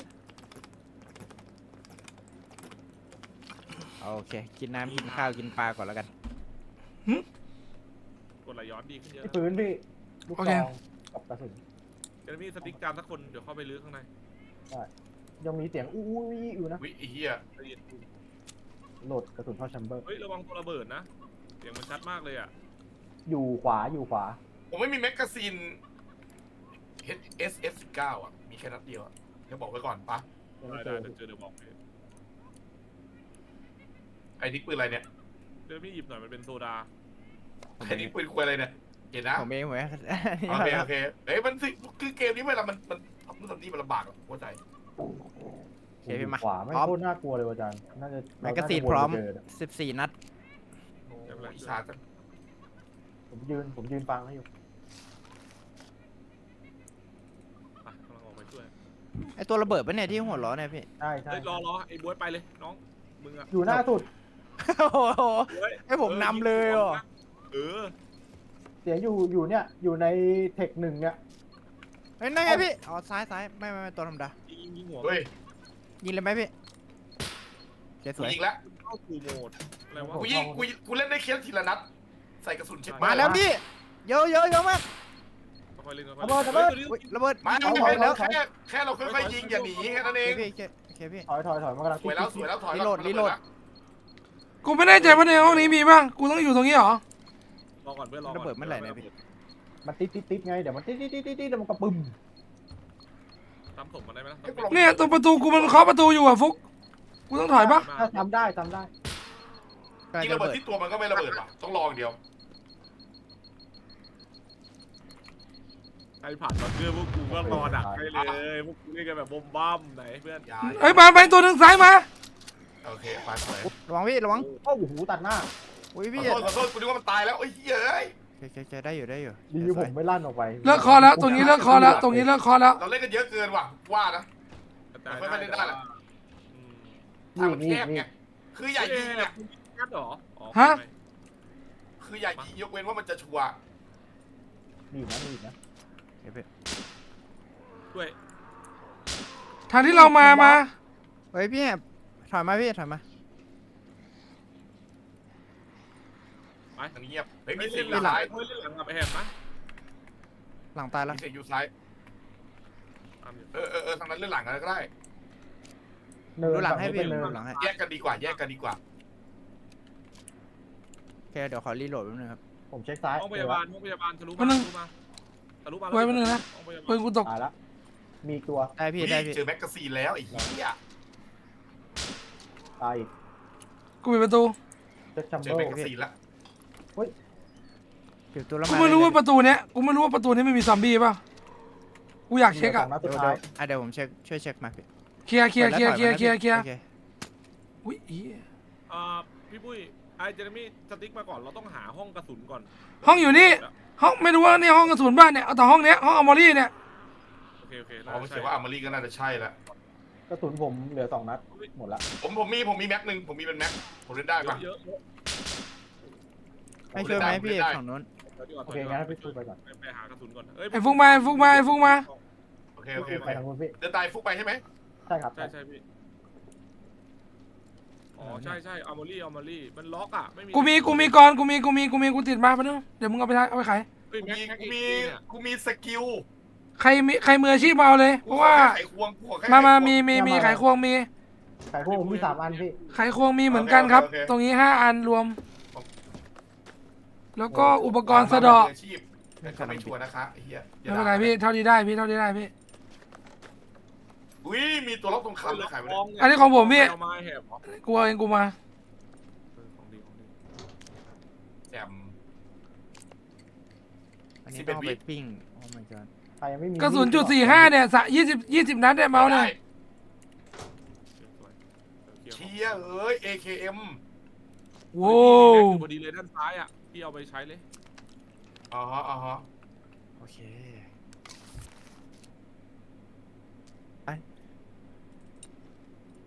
ไปงั้นห้องปืนเลยพวกจะบอก อินรับมีดมันคือเฮียเหรอ ผมไม่รู้ว่าห้องปืน ไอ้มีกระเป๋าเป้เหลือตรงนี้ตรงนึงนะในรังนี้ พี่รับมีดเอาไว้ไอ้นี่พี่ซ่อมมีดอ่ะ อ๋อเข้าใจได้นะเพราะนึงนะกูกำลังเปลี่ยนกระเป๋า อ๋ออินรับมีดไว้ซ่อมมีด ได้พี่มันจะได้ไม่ต้องแบบไปเปลี่ยน มี บ่อย กระสุนอ๋อกระสุนของผมเอง9 มมแล้วก็มี AK อีกกระบอกหนึ่ง เฮียจุด44กูไม่รู้ว่ามันแพง อุ้ย ไหม กระเป๋าเป้ใครเนี่ยพี่ กระเป๋าพี่ไอ้สัตว์ ทิ้ง โอเคพี่ กระเป๋าเป้ เอ้ย โร เดี๋ยว งเรียน ผิดอัน กระจกกันแล้วพยายามเก็บน้ำเยอะๆนะน้ำเหมือนจะ ทองให้พวกกูบ้างไหมเนี่ย ยังไม่เจอนะพี่ นำวิธี9 มมอะไรนี่มันใช้ไม่ได้เหรอ โอ้ยเฮียโบยทำหา สองวิธี9 มม ทดสอบมีด ใช้ ที่ ได้ ได้ พี่ มาไหม มันเป็นกระสุนเทเซอร์อะยิงแล้วแบบสตอมทูเปอร์อ่ะ โอเคพี่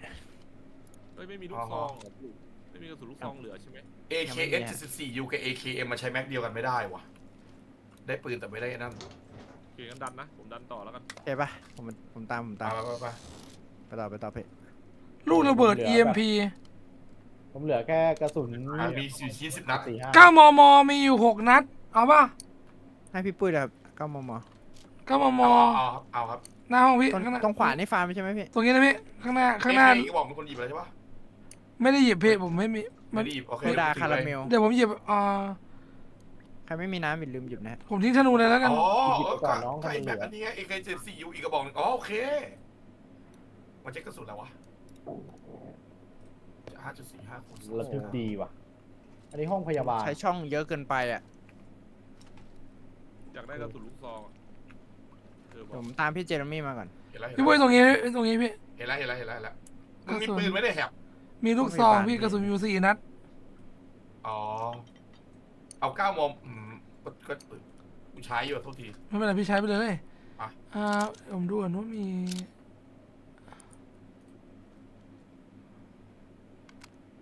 9 คูณ 39 นี่มันกระสุน5เลยวะจะแกะกล่องมาดูเนี่ย วาว อ๋อ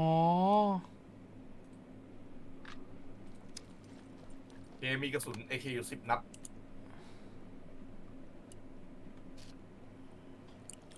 โอเค ไปรวมกับเพื่อน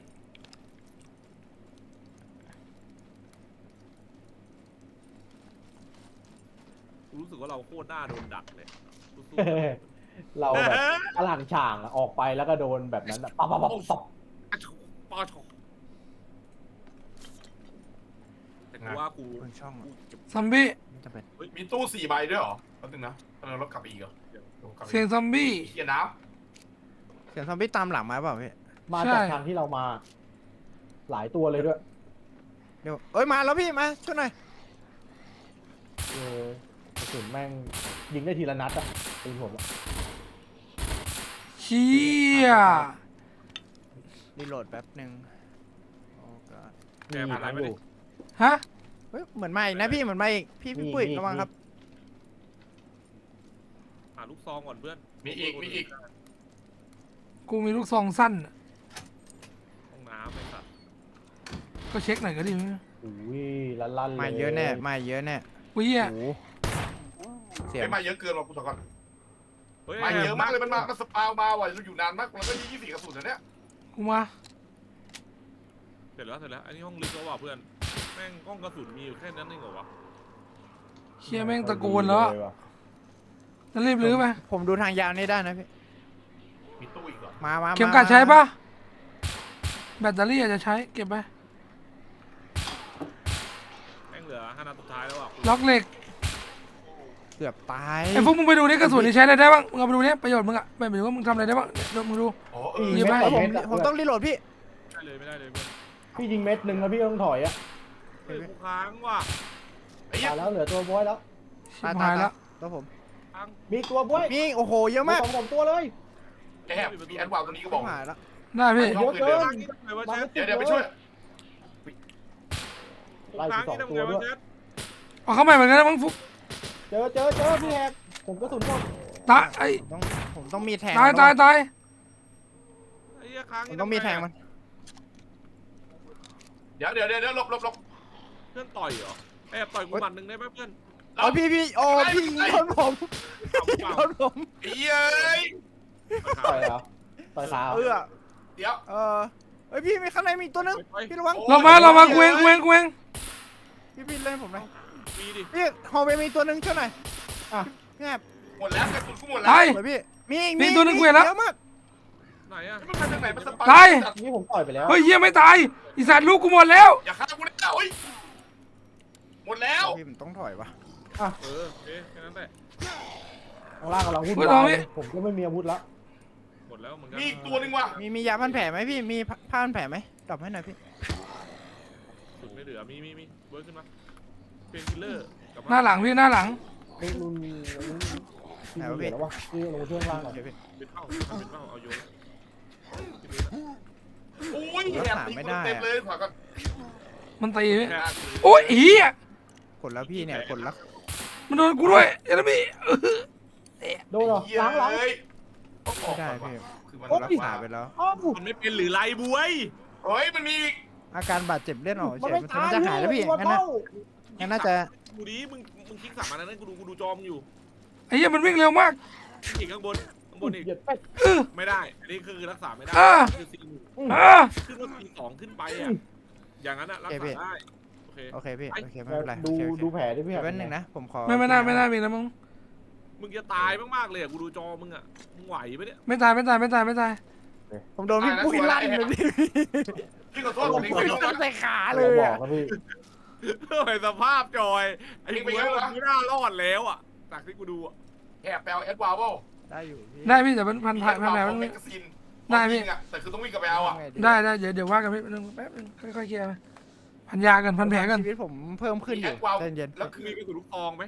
ขอหน่อยดิ ไม่มีฮะเมื่อกี้วุ่นมาก ลองรู้ศพดูมันจะชอบดรอปกระสุนอยู่ แต่กูมี9 มมโอเคมี9 มม9 มม ทุกคนดันออกไหมเนี่ยหรือไง กำลังรูทแล้วก็พยายามดันออก นะผมวิ่งไม่ได้ ไม่ไหวแล้วอยู่ไม่ไหว มันมาอีก อยู่ไม่ไหวอยู่ไม่ไหว นั่นก็ต้องลื้อหากระสุนบ้าเงี้ยไหนๆก็ ให้กูทิ้ง มากับผมคนนึงดิมากับผมคนนึง นี่มีจริงเฮียเราเนี่ย กันผมก็ โอเคพี่ปุ้ยนะพี่กำลังไป แอบมากับกูก่อนกูมีกระสุนกูมีปืน โอเคผมมีกระสุนด้วย กูแล้วได้จะมากูก่อนตัวนี้มันมีแอดวาว กินเพลละอาการบาดเจ็บเลือดออก โอเค ซ้ายมือ โอเค กล่องตู้ซ้ายมือเดี๋ยวกล่องตู้ขวามือมึงปิดประตูได้ ดีดิ ไม่มันแอคโกร ชี้อยู่ ทำอะไร นะ ไม่ พี่ ได้ ขอ ไม่ได้กินยาแก้ปวดไป อุ้ยมาอีกแล้วนี่ เรียกผม โอ้ ไม่ ย ได้ ไม่ เรื่ ได้ อยๆทำไง เลย เพิ่ อ ม อกเลยมีแค่นี้ นั่งพักอ่ะนั่งกดนั่งอ่ะ ไอ้ควงผมมีนะ ไหนที่แบบพันไม่ได้อ่ะ เฮียจริงปะมาห้องปืนได้ปะ กำลังวิ่ง แต่ ไป ถ้าเกิดว่าเราอยากจะไม่เอาเราก็ถอนแค่นั้น ซ้ายอ่ะคลิกซ้ายได้ไหม อุ้ยมาอีกแล้ววะพี่ นั่นไงก็ได้กดคลิกดินั่นน่ะC3มึงกดที่ผ้าพันแผลด้านซ้ายสิ มีกระสุนอีก เอาห้ ปะ องปืนได้ปะหรือยังไงหรือไม่ได้ นี่ลายพื้นมึงเห็นผ้าสีขาวไหม กำลังไป ตามพื้น โอเค มาแล้ว เอา โทษทีพี่โทษทีไม่กี้ปิดมาอยู่ไอ้คลิกซ้ายรักษาแล้ว กดคลิกซ้ายธรรมดา โอเค นั่นน่ะมันขึ้นขอบขาวแล้วมึงกดอีกอัน โทษทีพี่โทษทีมาแล้ว มึงนี่ร้อนได้ที่จริงๆเลยว่ะ โทษครับเสียสมาธิ ไม่เป็นไร ได้งานหนึ่ง กลัวพวกออกแล้วไอ้เหี้ย อย่ากดกูแล้วกูโยนอีกที่พื้นพันไปให้หมดเลยเว้ยพันไปเรื่อยๆ เอ้ยมันมีธนูเทพธนูสีขาวธนูเทพ พื้นรัว พี่กิฟต์นี่ผมให้อีกตลอดก่อน มันเขียนว่าธนูทดกำลังอ่ะใครก็ได้มีห้อยหลัง มันจะสีขาวมันจะล้อมสีขาว ไม่มีแล้วพี่ช่องผมเต็ม เช็คกระสุนในปืนยังไงอะ AKM แล้วกัน โอเค กดธนูมา แล้วก็กินวิตามินนิด เอามีคนเก็บแล้วนี่ เก็บไปแล้วหมดแล้วบ้าง แนวพี่ กิฟต์นี่ผมให้เก็บไว้ป่ะ เห็นปะ เก็บไว้แล้วกัน ก็อยู่กันแค่3 คนใครก็มีคนเก็บแต่ละไปแล้วออกใครก็ได้เก็บไปถึงไม่ว่าอะไรหรอก แป๊บนึง เราแค่เตรียมออกแค่นั้น สนุกปะกูถามแค่นี้ กำลังมันเลยแต่หน้าผมมืดมากตอนนี้โอเคแต่ว่า โอ้ โอ โห เค บ แล้ว นชั้นนี้มันมีที่ซ่อม โอเคแล้วปะผมวิ่งได้อยู่มึงร ซ่ อ อม มาก ระ ดิ โปรงกระเป๋านะเนี่ย เยี่ยมเราเดือดไปหน่อยป่ะพี่เราอินกันไปป่ะพันเดีย ปุ้ยเอาที่ซ่อมป่ะพี่ 9.39 ไอ้เนี่ยที่พื้นเนี่ยพี่ เดี๋ยวเราไปห้องยาไหมพี่มันน่าจะมีห้องยาแถว อ๋อ นี้หรือเปล่า กูโทรมาแล้วแต่กูไม่มีกระสุนเหลือแล้วห้องยาน่ะ พี่เอามาเนาะ กองเหลือปะ ว่าเรารีบออกดีกว่าเดี๋ยวเรื่องซ่อมเรื่องเส้นมาให้ว่ากันแต่กูว่า เดี๋ยวมันมา พี่ อี มาก ดู นะ สภาพพี่ดูสตรีมไปบวยสภาพแม่งเหลือเลือดประมาณ5 คือตอนนี้เราถอนไม่ได้ใช่ไหมเพราะมีคนเจ็บ พี่ ได้พี่ผมวิ่งได้ ถอยมาถอยมา แล้วว่าไงจะไม่ ผมแค่ต้องการน้ำตอนนี้แต่ว่าผมกลับ ไอ้ ได้ เหี้ย กลับ น้ำ ได้ ก็สูตรไงกูแดกเบียร์เลยแล้วกันนะ กินเบียร์เลยพี่กินเบียร์เลยกินเบียร์เลยพี่มัน แดกเบียร์เลย กินเบียร์เลยพี่ แม่งเหมือนกัน มันเหมือนกันเลยพี่ เอาชีวิตรอดก่อนพี่ เอ้ย ผม มันไม่เมาพี่ ตอนนี้ ผมแดกมา2 ขวดแล้วพี่ ตาแล้วมันตาแล้ว ต้องออกต้องถอน แล้วผมมา เดี๋ แล้ ยว วค่อยล้วงคอพี่ ตายแน่ โอเคพี่ผม ไปเถอะ หมดละไปพี่ฟุบ เหลือ7 นัดสุดท้ายทุกซอง มันมีให้ค้นอีกเหรอตรงเนี้ย มีใครเล่นลูก 9ไหมผมมีลูก 9 อยากได้ลูกไอ้นั่นวะ ใช้ 9.9 คูณ 39 อยู่อะใช้แอดวาลอยู่อะตอนเนี้ย ฝั่งนี้เหมือนมี ไม่มีเลยพี่ อ๋อมึงเอาไหมเฮ้ยกูมีกระสุนแค่3 นัดเอากูวางให้เอาเผื่อได้ใช้ ได้พี่ 9.39แต่แค่3 นัดแต่อาจจะช่วยชีวิตได้ พี่ปุ้ยเล่นลูก 9ป่ะพี่ลูกไอ้ปืน ผม พก เล่น9 มมครับ ผมไปรีกรุ๊ปกับเพื่อนเลย พื้นพี่ จะให้ผมยังไง เชื่อกู โอเค มีอาหารในบุ้ยอาหารนี่ โอเค เดี๋ยวมันมีกี่นัดตอนเนี้ย กำลังไปฮะ อยากได้แม็กเพิ่มจังเลย เกียร์แล้วเจอ ปืน มีด ผไมีแม็กซ์ซ้ำ มีดกับพวกอันไหนเคลียร์ซอมบี้ดีกว่ากันวะ รู้อ่ะ ไอ้บุ้ย ว่าคือเลย ไปกันมาแล้ว พร้อมแล้วเราพร้อม เฮ้ยเอ้า เราถอนเลยเราช่วยเพื่อนเร็ว ถอนแล้วพี่ ว้าว มาแล้ว มาอีกแล้วเหรอ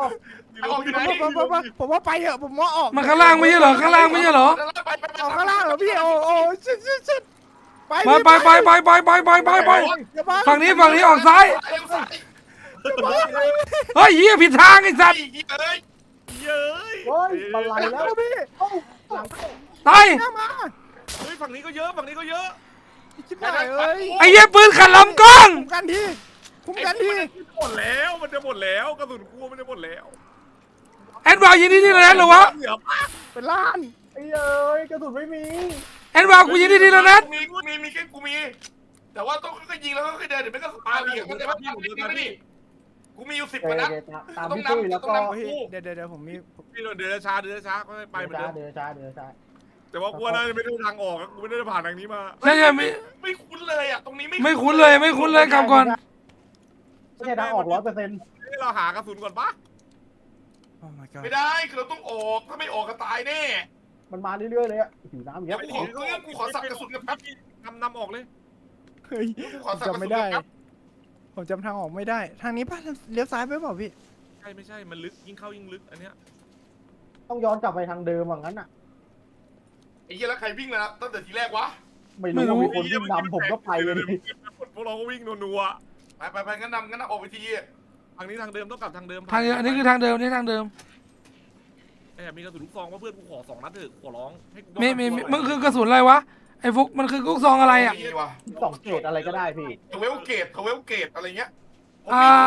เอานี่ไปฟุกกูโยนละกูโยนละ .44.38.45 แค่นั้น น่ากลัวจัด เฮ้ยมีใครเช็คปืน.45ไม่หรอ ไอ้ชี้เจ็บขาอีกแล้วเป็นบ้าเลยเนี่ย ผมใช้แต่ว่าผมไม่มีแม็กก็ดีพี่ผมยัดทีละนัด เปิด เอาทีละนัดเอา อ๋อกูก็มีทีละนัดเหมือนกันอ๋อนี่ประตูออกอยู่นี่ใช่ปะอันนี้ใช่ประตูออกก็ฟุก ใช่ปะเนี่ย ไหน ดี ไม่มีอะไรแล้วเบอร์ต้องรอกินยาแก้ปวด ใช่ปะ อยากแก้ปวดนะพี่ ไม่ใช่ ไม่ใช่ เปิดก่อนไม่ใช่เยี่ยมันเข้าไปลึกต่อวะเนี่ย เฮียมันลึกกว่าเดิม รู้แล้วตามมาผมจำทางได้แล้วเฮ้ยยิงไอ้ตัวซ้ายนิดหน่อยเดี๋ยวรอจัดการเอง เฮ้ยมีอาหารเยอะนะ กินไปยังวะ กูได้อาหารเยอะมาอยู่ กูพลาด ๆตลายเล่นเงียบไหมเล่นเงี ตาย บ เร็วเลย แอดวาลกูมันน่าจะเงียบอยู่แล้วมั้ง ถามกูมา เพราะอาจารย์ฟุกแกมีลูกไอ้นี่นี่ ตาม ตามอยู่ ข้างหน้ามา หล่นไว้ ไอ้ฟุก แม่ง ไป โดม กูเฮียละ เร็วตามมา พี่มาตามมานี่แหบเอามาช่างแม่งปืนเลยเหี้ยไปแล้ว แม่งมือก่อน ผมรับปืนหล่น ช่างแม่งวันนี้เว้ยปกข้างหน้าน้อง ทราบพี่ เอาเทปซอน ปิดตัวเลย นี่กูโดนดักปะเนี่ย ไม่รู้ ดักก็ช่างแม่ง ไม่ถ้ามีกูดูละ ออก ไป โอ้ยเส้น กระจายตัว เส้น ไปเจอ ไอ้กูทำไมไปด้วยกันดิ วิ่งมาทางกูลงเขียวไปขายของ หน้ากระดาน โอ้โห ไอ้ยี่มีแต่รั้ว ถ้าไม่มีรั้วอยู่อีกฝั่งหนึ่งครับ ฝั่งหลัง ตอนแรกก็บอกไม่มีซอมบี้อยู่ ใหญ่ ๆก็ มาก ลืม พี่ อุ้ยมันออก2ฝั่งเลยก็คืออะไรยังไม่ ใน ได้ นี้ รู้ มัน กัน ล็ เล อก ย แบบแป๊บนึง อุ้ยในนี้ล็อกแล้วล็อกโหดด้วย กล่องเครื่องมือขนาดเล็ก พี่ทาง ผม นี้ ไม่ไหวเฮียไม่ไหวโหดมากล็อกที่นี่โหดมากไปดีก เดี๋ยว ว่า ผมค่อยๆขึ้นแล้วว่ะพี่ ตอนนี้ รักษาสุขภาพไปน้อง เจอรูไอ้เหี้ยทำปืนหล่นนี่คือแม่งธรรมชาติเลยของเกมนี้กูเล่นน่ะ เอา ผม ชีวิ คิ ต ด ร แค่ อด ปวดมือแล้วผมได้ยินเสียงมาข้างหลังโอ้ เอาขึ้นมือพอจะเก็บของห้องเต็มอะไรเงี้ยปืนพก ทางนี้เฮ้ยทางนี้เอามีรูแล้วเหรอตรงนั้น มีรู มาเจอกันเซฟโซนพวกเรา let's go ไปด้วยกัน ไปด้วยกันดิ เย้ย แบบว่าแบบเฮ้ยเราผ่านพ้นมาแล้ววะเรื่องราวที่มันแย่ เรารอดกันหมดเหลือเชื่อมาก รอดกันหมดได้ยังไง ฟาร์ม วะ ฟาร์มยังไง ฟาร์มยังไงให้ไม่มีกระสุนไอ้เหี้ยที่สัตว์ มันจ่ายเรื่อยๆ รอ อะ ดกันหมด ตอนแรกกูเปล่ามันได้เยอะกระสุนเนี่ยกูยิงชุดแรกอะประมาณ20-30 ตัวประตูนั้นอะแม่งจะไม่เหลือ เอ เลย เคสองก็ ไอ้เหี้ยแล้ว ไป กูแม่ง ผู้ยิงขา กู ผมไม่รอดละเมื่อ กูก็ช็อกกับการที่แอดวาวแม่งยิงกระสุนออกทีละนัดไอ้เหี้ย โอ้ มันปรับได้แอดวาวอ่ะ ไม่มันผมไม่มีแม็กมันมั้งพี่ ผมต้องมีแม็กปืนวะ อ๋อ ใช่ต้องมีแม็ก ใช่ ต้องมีแม็กไม่งั้นมันก็แกะอะ ไอ้เหี้ยบอยกูขอโทษนะ ถ้ากูร้อนใส่มึงอะ ไม่ผม ร้อนเลย ไม่ กี่ร้อนเลย ผิด อะ พอดีเมื่อกี้ แต่ไม่เป็นไร จังหวะ แล้วแบบ มัน ว่า กำลัง มี รอ มา ด อ อยู่ ยู่ แล้วพี่ถูกแล้วตายเลือดมันเหลือ3เลือด ไม่ห่วงไม่ห่วง ไม่ห่วง เผ็ด แผลแม่งไหลออกมาเลือดมันจุ๊ดแล้วผมเอาผ้าแบบผ้าก๊อซอะหมุนแล้วก็จุกไปพุ่งจุกปากไอ้เปรต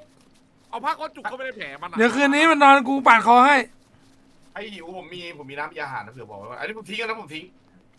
แต่ผมมีน้ำมีอาหารบอกไว้ก่อน โอเคงั้นผมเอามาโอเคครับ ใครหิววะ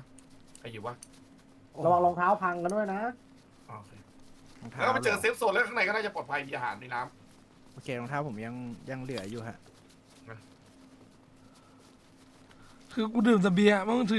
สืบเลยอะ ำซองเก็บปืนสั้นเหรอ ผมแยกร่างได้อะ คนแดนเหนือ ว่ะเหี้ มึ ย งเป็นคนแดนเหนือเหรอไอ้แหบแบบอารมณ์แบบ เออ นอร์เวย์อะไรแบบนี้เหรอ ใช่ อย่างเดียวแดนเหนือ ไม่แล้วทำเป็นเล่นนะกูกินมา4 ขวดแล้วเนี่ย คือกูยังไม่เมาเลยอ่ะเฮ้ย เห็นเทรดแล้วเห็นเทรดแล้ว กูตกใจจะเลยไม่อยู่หมอบลงไปไอ้เฮียคิดว่าตายไปแล้ว รีเซมิน่า เราได้อะไรมาขายบ้างเหอะ ของขายมันก็มีอะ เฮ้ยผมมีปืนผมมีเอเค2กระบอกมาขายอยู่ ผม แล้วก็จอยไหวเฮียใช้หมดเลยอ่ะ ดีครับผมใช้ดีอยู่นะ พวกของ ซินเวีย มาเยอะอยู่พวกตะปูกล่องสลักอะไร โอ้โหเหี้ยชื่นใจมาก ครับพี่ชาย ผมมีพวกไอ้นี่อ่ะพวกยา ยาแก้ปวด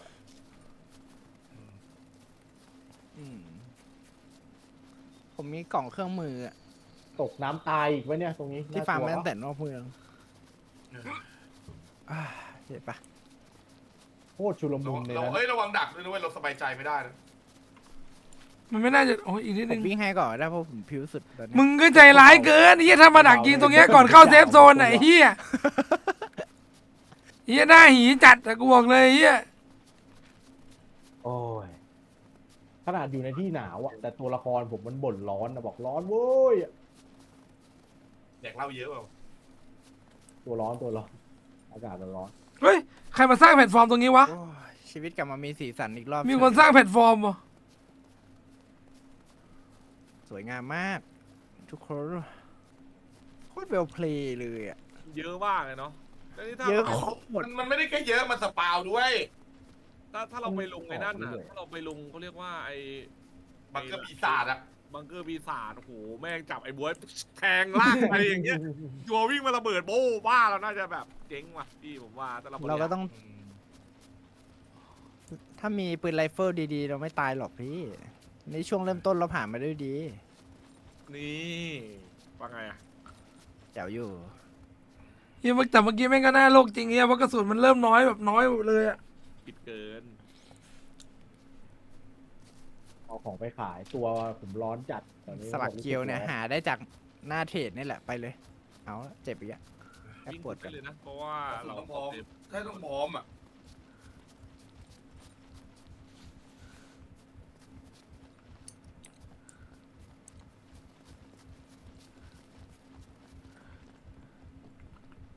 อย่าไปเดินเกี่ยวลวดอะไรเฮีย ฟรีอะเมื่อกี้เนี่ยไหลมาเป็นสายน้ำเลยอ่ะ เอาโซนละปลอดภัยแล้วครับทุกคน กูสไลด์เช็คชัมเบิลเหลือกระสุนอยู่ประมาณนัดหนึ่งอ่ะกูคิดในใจว่าไอ้เหี้ยคงจะจบสิ้นแล้วสินะ เช็คชัมเบิลตลอดอะแบบ เออ 2-1-0แล้วก็แบบไม่เหลืออะไรแล้ว วันนี้ยามเช้าครับ โอเคเดี๋ยวผมเข้าเทรดเดอร์ไปก่อนแล้วกัน โอ้ย ไม่มีใครยิงผมได้เลยเว้ย เอ้ไอ้นี่ยูโทเปีย บ้านกลางน้ำ วิตามินขายได้ โอ้โห เอ้ยโหกูให้มึงแดกรักษาสุขภาพ 30 บาท ก็มึง ไม่ แดกปิ้นแล้วมึงดูล่างซ้ายดิความเป็นกลางเหลือเท่าไหร่แล้วเท่ากระปุกมัน กระเป๋าสเปา กล่องเครื่องมือขายที่ไหนเนี่ยพี่ ตอนแรกเหมือนจะไม่โหดนะ พอเจอในนั้นเข้าไปแบบสปาวอัดหลังเรื่อยๆนี่แบบโอ้โห น่าจะมีแม็ก มันเยอะก็จริงแต่ว่ามันไม่ใช่ตัว ว่ะ ไงแบบตัวระเบิดตัวอะไรที่จะทำให้เราแบบเสียโพซิชันหนักๆนะ ว่าเรามีแม็กนี่หว่า แต่ถ้าเราไม่มีกระสุนก็คือตรงนั้นเราน่าจะแบบตายอยู่ในซอกหลืบอะ อืม ไอ้อ้วนดำอะแม่งมากันถี่ชิบหายเลย ไม่แล้วเราจะรู้ได้ไงว่าเรามีแม็กหรือไม่มีแม็กอ่ะ เออตัวมันถึกหรือไง ไม่ในรูปมันมีแต่ว่าเหมือนเราไม่น่ามีมั้ง ไหนดูซิว่าวันนี้เราได้อะไร นี่ เหมือนในแม็กเราไม่เหมือนในรูปมันมีแต่ว่าเราไม่มีเว้ย นี่ไงครับไปเช็คได้อยู่ คะแนนรูปดาวสีขาวถ้าไม่ถึง ไม่แล้วทำไมเราต้องขายทำไมเราถึงต้องขายของอ่ะเพราะว่าเราก็ต้องเอาของไปใช้ไม่ใช่เหรอ Hello, what is your emergency? เนี่ยก็คือบังเกอร์นี้แหละถ้าว่าแบบ ทำไม ฟาร์ม ทำไมเรายังต้องเอาของมาขายอะในเมื่อของพวกนี้เราก็เอามาเพื่อไปทำอะไรต่อไม่ใช่เหรอ ไม่เราต้องการลดก่อนเพื่อน บางอย่างไงอย่างพวกยาเยอะอะไรยังไม่ได้ใช้ก็ขายไปก่อนอะไรเงี้ย กดขายยังไงพี่ Never mind about the expiration มี date. แค่ยาปฏิชีวนะที่ผมไม่ได้ขาย คลิกไปที่ตัวมันอ่ะแล้วมันก็จะมีแถบขวาบนอยู่อ่ะมันจะขึ้น ได้นะ ขาย ครับ อ่ะ พี่ ถ้าเกิดว่าของที่ไหนเราขายได้มันของชิ้นนั้นของเรามันจะเป็นตัวเลข ค่าเงิน มีค่าเงินให้ แล้วเราก็กดขายเอาจากตรงนั้นแหละ ขายเลย เติมที่ปืนแม่งแพงเท่ากันด้วยอยากรู้ ไอ้เหี้ยของที่กูมีอยู่ไม่มีเหี้ยอะไรมีราคาเลยอ่ะ โอ้ย ไม่พี่มันไม่ใช่ตัวที่พี่นี่ไงทางพี่อ่ะพี่ต้องไปดูทางอื่น อ๋อ เพิ่มเนี่ย ร้านปืนอยู่ไหน Remember เนี่ย to keep เนี่ย ไอ้ตัวนั้นมันรับแค่ยาไง แรก ได้มันต้องดูด้วยว่าตัวไหนขายอะไร เซิร์ฟนี้แพงกว่าเดิมพี่ แสดงว่ารถ ของแพงกว่าเดิมใช่ไหมก็มาดูจริงจังอยู่อะ อินฟรีอ่ะ หินรับมีดนี่2 ช่อง 300 โอ้โห goods go unloaded. Security reasons. พอดูรถหน่อยดิรถมีปะ ต้องเอาไปต้องเอาทำมีดเนี่ย โอ้โหพวกอาหารนี่ขายไม่ได้หรอกผิวเยอะผิวง่าย อันนั้น146 โอ้โหเย็ดแตก ปืนโคตรแพง จักรยาน11,000พี่ แบบตีไปเลยว่า2 เท่าของเซิร์ฟนู้น จักรยาน จักรยาน11,000 11,000 โอ้โห ATV ไม่แต่ง โอ้ 60,000 พี่ โอ้โห ของ เอ็น แพ ที งก วี ว่าเซิร์ฟ ไม่ ที่แล้ว ถึง 3 เท่า ไอ้เหี้ยเงินเฟ้อปะเนี่ยที่นี่เฮ้ยแต่ว่าเซิร์ฟมันก็ดูน่าเล่นอยู่นะ ชุด 130,000 เกาะโคตรแพ นั่นน่ะ ง กระบะ รถสี่อ่ะ 130,000 โอ้โห ชุดเกาะ13,000อะพี่ โอ้โหเฮียรถ4เท่าไหร่ดีกว่า ไอ้ 130,000 130,000 ดูแล้ว 130,000เนี่ยนะโอ้โหเจ้าช่วยทอด ถอกคนนี้ เราไปจ่ายหนี้พี่เขาปะ30,000แล้วก็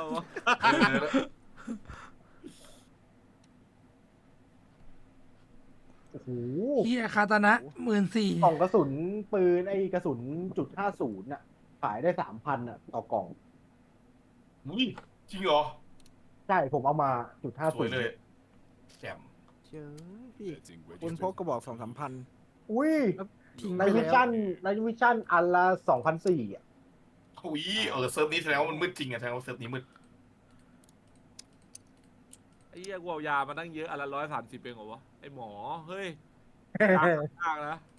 เราฟาร์มมารอบนี้เราขายแทบไม่ได้อะไรเลยอะ ปืนกระบอกเดียวเราน่าจะ ไม่ ลงซื้อ มัน ไได้ เลทแรกไงแล้วมันก็แบบ Goods come ไม่มึง unloaded. ต้องจำเว้ยเป็นบทเรียนว่าแบบอันไหนมีราคาไหนไม่มีราคามึงเวลามึงเข้าไปฟาร์มจะได้ เอ้ย ไม่ พี่โอเค รองเท้าบูท จะได้ครับ ศึกษาก่อน รองเท้าบูททหารน่ะถ้าเจอก็เก็บเลยแล้วกันคู่ละ1,000 โอเค นั้นกูขายรองเท้ากูทิ้งเลยไหมอ๋อของกูมันบูทเดินเขา พี่วิ่งทีนึงก็เจ็บเลยนะ อุ้ยพี่แคปซูลหงถ่าน3,600แต่ทำไม มันจำนวนหรือเปล่า โอเคไม่เป็นไรพี่อันนี้ของผมเป็นวิตามินนี่หว่าก ล่องกระสุนปืนจุด แต่ว่า จุด เอกี้ 308อ่ะมีใครใช้ไหมกระสุนก ไม่ ระ ป สุ วน ด3,600 ถ้าไม่ใช้ก็ทิ้งกันเลยเว้ยครับทิ้งไปเลย ขายไปเลยช่วงแรก ถ้าแบบมันปืน ช่วงแรก หาย คือ าก ปืนที่กูไม่ได้ใช้กูทิ้งหมดอะขายทิ้งหมดอะแล้วเดี๋ยวเราไปเข้าไปฝักเงินปะ เชื่ เรี อย บร้อย พี่ ขายของ ว่าโกเก็บเสียงมาตั้งหลายชนิด มีใครอยากกินลูก หัวโล่งแล้วตอนเนี้ย มีใครอยากกินลูกอมบอกกูได้นะกูมีลูก ครับ อม คนเช็คให้ดูหน่อยครับ เมื่อกี้มันก็มีคนขึ้นว่าแบบมีคนเข้ามาตอนแรกผมนึกว่ามันโดนดักแล้วขวาบนมันเขียนมีคนเข้าโซนเรามาด้วย อ๋อเหรอตะเกียเหรอ อืม เฮ้ยมันก็โกงดิ ที่ลองเดินผ่านโซนมันก็เด้งอ่ะมันก็เหมือนแปลกๆอ่ะว่าแบบเด้งผ่านหรือขับผ่านใน อ๋อยิงมันขึ้นแจ้งเตือนอย่างงี้ใช่ไหม การขึ้นแจ้งเตือนบอก Hello. What is... โอเค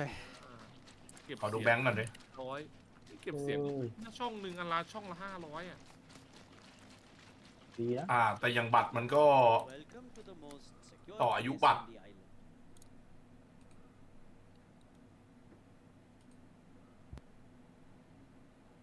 เฮียอะไรวะ เอ้ย เปล่าเฮ้ยป้อนผิดหลายครั้งกันกูยังไม่ได้ป้อนเลยอะไรวะ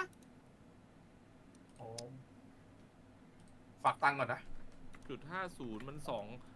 นนัดลายนี่เจเรมี่นัดละ25เจเรมี่มีกี่นัดอ่ะ ผมมีเงินยอด ไปยกกล่อง ผมมียอดในบัญชี ยกกล่อง 2,000 ครับ แต่มันน่าจะเป็นนี่จานน่าจะจุด50คนละแบบ อาจจะเป็นจุด50ของปืนไอ้นั่นน่ะลูกสไนอ่ะถ้าเป็นของดีเซอร์ตน่าจะไม่แพงหรอก อันไหนเป็นอันไหนก็ไม่รู้เหมือนกันเนี่ยเก็บพกไว้ก่อนแล้วกัน ไว้ไม่ตรงไหนกันขายของ แม่งมีบัตรโดนระงับด้วยเหรอโคตรยาอ่อนเลย เฮ้ย ขายปืนขายAK ดีกว่ากู ปืนพกก็บอกละ300 That is what I got. อืม ขาย AK มีใครใช้ลูก 5.56ไหมครับ อุ้ย ไม่เจอปืนเลย ตึงแล้วตัวนี้ หาไม่เจอ เจี๊ยบน้อง นั่นคือ General Good ขายแม่ง มา ให้ห เค มด นิก ขายแม่งให้หมดเลยอ่ะ ถ้ามันยังไม่มีคนใช้ขายไปเลย ตัวล็อกเหล็กจะเอาไหมจะเก็บไหมตัวล็อกเหล็ก เอาดิพวกตัวล็อกเอาพวกตัวล็อกก็ใช้ อาจจะได้ไม่ขาย อยากได้ธนูอ่ะ โอเค มีตังค์10,000ละ อะไรวะมีตังค์ เชี่ย 500 AK ก็บอกละพันจัดไป แบกมาก็สมกับที่แบกหนอ ก็ค่อยสมควรแบกหน่อยทิ้งไปเลยครับ AK เราใช้ปืนพกไว้ก่อน ที่ผมไม่รู้ขอบคุณมาก รักษาไม่ได้อยู่ดี เอ้ยกระสุนเขาบอกแกะขายนะ จะได้ราคาดีกว่าผมไม่รู้ผมขายเป็นกล่องไปซะแล้ว เอาขายเป็นกล่องไปบ้างแล้วดิ แกะขายเขาไว้แกะขาย ไอ้เหี้ยนินจาเข้ามาว่ะชื่อนินจาว่ะเข้าเซิร์ฟมาแล้ว โอเค Welcome. เชี่ยบวยกูสาไปฟาร์มมาตั้งนานแม่งได้4,000เองน้องได้เท่าไหร่วะ มา 500 ละ ครับ ได้เวลา ได้เวลา ปืนกระบอก ตัด 2,000 ตายไป500ผม ไม่ มี เป็นไร ห พี่เดี๋ยวเลทหน้าแก ได้อ ต่อยู่ 4,000เหมือนกันเนี่ย ได้1200นะ เราไปต่อเลยปะล่ะพี่ ได้ต่อแบงค์อยู่ไหน ไม่ อะ อยากไม่หลายเยี่ยมันยังไม่เกลี้ยงนะตรงนั้นนะกูบอก มันย้ำได้อยู่นะ แต่มันไม่มีกระสุนแล้วนะ ก็ซื้อสิเฮียได้ตัวตำรวจอ่ะซื้อแค่ลูกซองเนี่ยโบง ไหนดูดิมันขายเท่าไหร่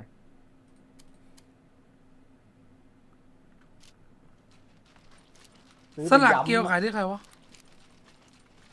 เฮ้ยเราไปย้ำไหมล่ะ เฮ้ยไอ้พวกสลัดเกียวไอ้พวกนั้นห้ามขายมันทำบ้านไม่งั้นกูถือไปทำไมเนี่ยกูถือมาตั้งเยอะเนี่ยไอ้พวกนั้นคือไอ้พวกนั้นไอ้พวกสลัดเกียวอะไรนั่นมันของทำ อ๋อพี่อยากถือปะล่ะ โอ้ ถ้างั้นมึงก็ไปเล่นของมึงก็ได้อะแบบว่าทำบ้าน แยกกันอยู่ บอกว่าก็ใส่หัวไปแล้วกันถ้าไม่ช่วยกันหน่อยอ่ะ ผมพูดเล่นโถเอ้ยพี่ใครทำอย่างนั้นโธ่พี่ก็พูดไป ผมก็น้องพี่คนหนึ่งเนาะ เออ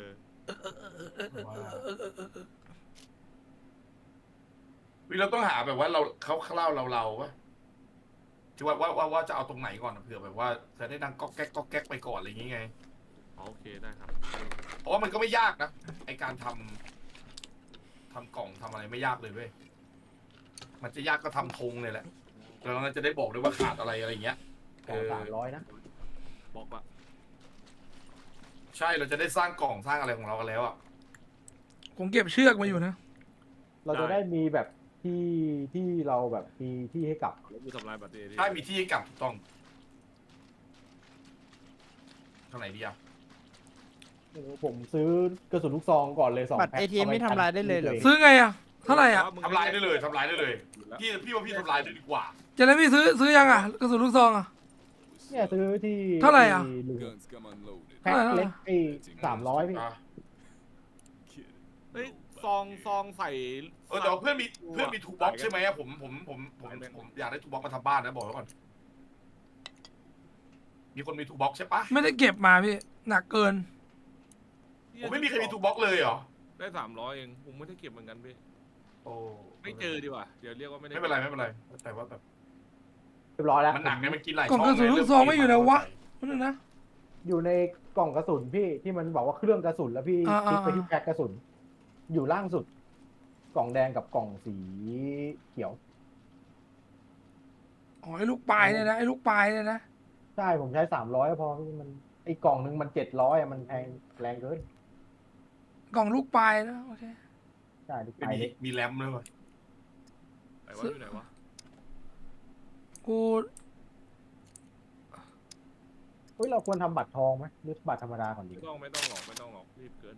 เอาบัตรธรรมดาแล้วกัน100 บาท เพราะว่าต้องฟาร์มสัก2-3 วันก่อนนะเราก็ทำบัตรทองนะ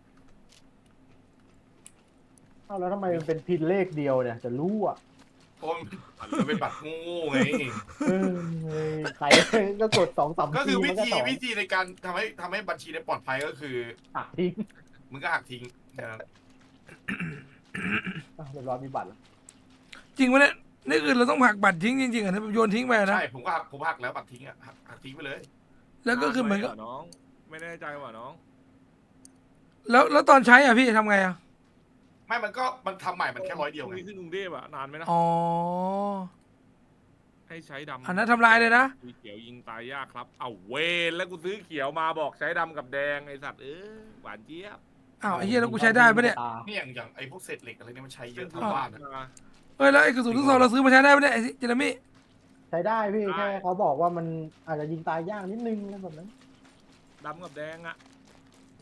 ดำกับแดงคือดีเหรอ อ่ะมันเป็นเบอร์ใหญ่พี่แดงคือกระสุนลูกปลายลูกใหญ่ อันนี้มันลูกเล็ก ปะพร้อม ไม่รู้ว่าเรียบร้อยแล้วผมฝากตังค์ไปแล้ว เฮ้ยมึงมาใส่มึงมาเติมกระสุนเติมยาเติมเฮียอะไรให้พร้อมเล่นเลย โอ้พี่เอาอะไรไปพร้อมอะตังค์ไม่มี ทำไม ไม่ได้อะไรเลยอะน้อง แล้วไม่ฟาร์มเฮียอะไรมาเลยเหรอปืนที่มึงถืออยู่เกาะที่มึงใส่อยู่อะไรกูก็โยนให้มึงไม่ทำเฮียอะไรดิใช่ปะยังไง ก็ทำแล้วมันได้แค่นี้ แต่พี่ พี่ก็ดู ผ ก ม ระเป๋า มี มี 10,000นะบอกก่อนเผื่อแบบ เดี๋ยวรวมรถ เลย ไม่เป็นไรพี่ผมไหวเข้าไป เฮ้ยแต่มันจะได้จักรยานคันหนึ่งก็นี่จากที่ฟังเรารวมตังค์ได้จักรยานคันหนึ่งวะ มันปั่นคนเดียวก็ไม่คุ้มอยู่ดี ต้องซื้ออย่างน้อยรถ2หรือรถ4 ไปดิพร้อมเล่นละ อ่ะพี่ สามเหรอ เฮียหน้าไม้เฮียนี่ไม่ต้องใช้หรอกกูว่าขายแม่งเลยดีกว่าวะ จวนตัวเมื่อกี้กูเห็นเปรี้ยวเปล่าเปรี้ยว หน้าไม้ใช้ยากอยู่นะ แดริว ใช้ยากอยู่อะ ฟุกมึงต้องเบียวหน่อยเดี๋ยววะไอ้เหี้ยแดริวอ่ะ อ๋อโอเค กูชอบเดลิวแต่สภาพนี้ก็คือมันต้นเกมเกินไปเฮียมันดังเดลิวไม่ได้ดิ มันแดนลงแดรีวเลยคือเลยแล้วมีบ้านโอ้มีได้แบบออกไปยิงธนูอะไรอย่างงี้ได้ ของกระปุกลิงอยู่ยิงกันไม่ได้เหมือนลงธนูไอ้นั่นคือออกไปยิงไปงานอดิเรกแบบขำๆเปลี่ยนบรรยากาศอะแดรีวอะแต่ถ้าเราเซอร์ไวเวอร์ก็ยากอยู่ ผมจำได้ว่ามีคนบอกสูตรด้วยนะ เวลาเดินเวลาสู้กับศัตรูให้มองต่ำ ไม่วะ ให้มองต่ำแล้ว ให้บนจออ่ะให้บนจอเสมอกับทางที่เราต้องพยายามมองอ่ะมันจะมองได้ไกลเว้ยแบบประมาณว่าเนี่ย มองต่ำ มองต่ำเนี่ยมองต่ำแล้วให้แบบบนจอของเราอ่ะบนจอของเราอ่ะมันเห็นเป็นทางที่เราจะมองอ่ะแล้วเวลามองไกลๆคือมันจะเห็นเป็นจุดเหมือนคนเดินเว้ย เขาบอกว่าถ้าเกิดว่าเห็นคนมันจะเป็นคนโดนจุดๆเลยอะแบบจุดดำๆพิกเซลอะไว้มองสำหรับแบบมองไกล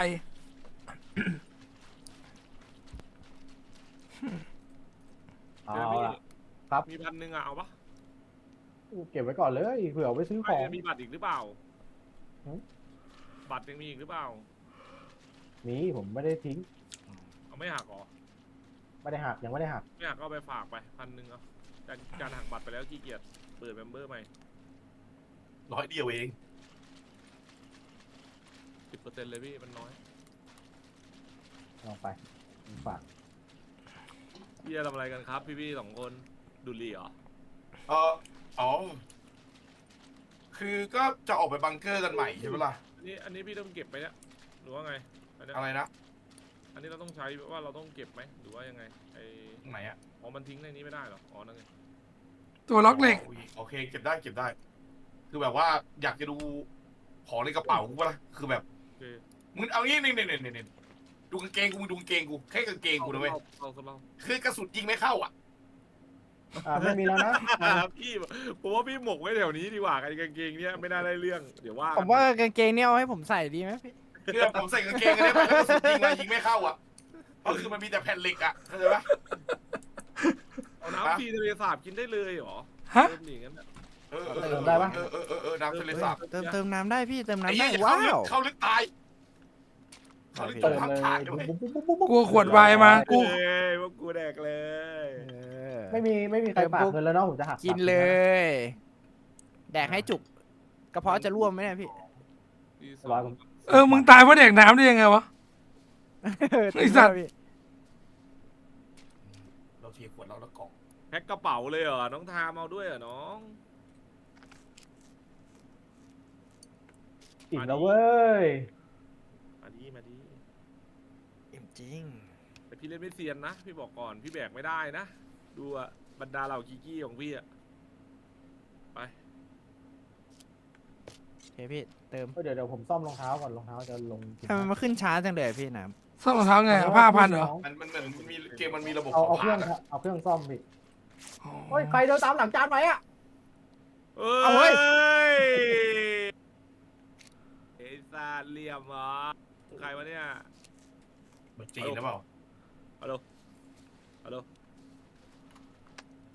โอ้ย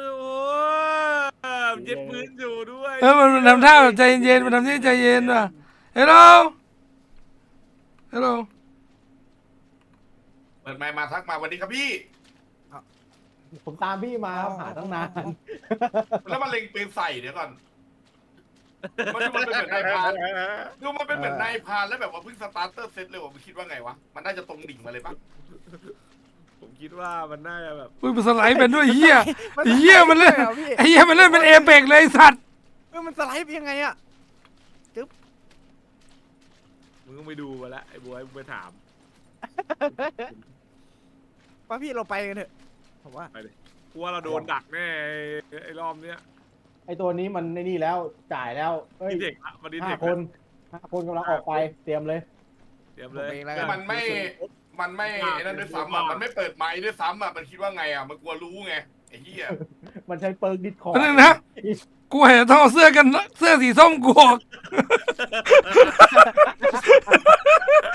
ขออนุญาตเอาเสื้อสีส้มโยนทิ้งก่อนไอ้สัตว์กูขอสีกลมกลืนแล้วกันนะ อันตรายนะเห็นส้มๆปัดจะยิง ไอ้เหี้ยแม่งส้มเอาตัวส้มก่อนไอ้เหี้ยกูตายไอ้สัตว์ พวกมาดักปะเนี่ย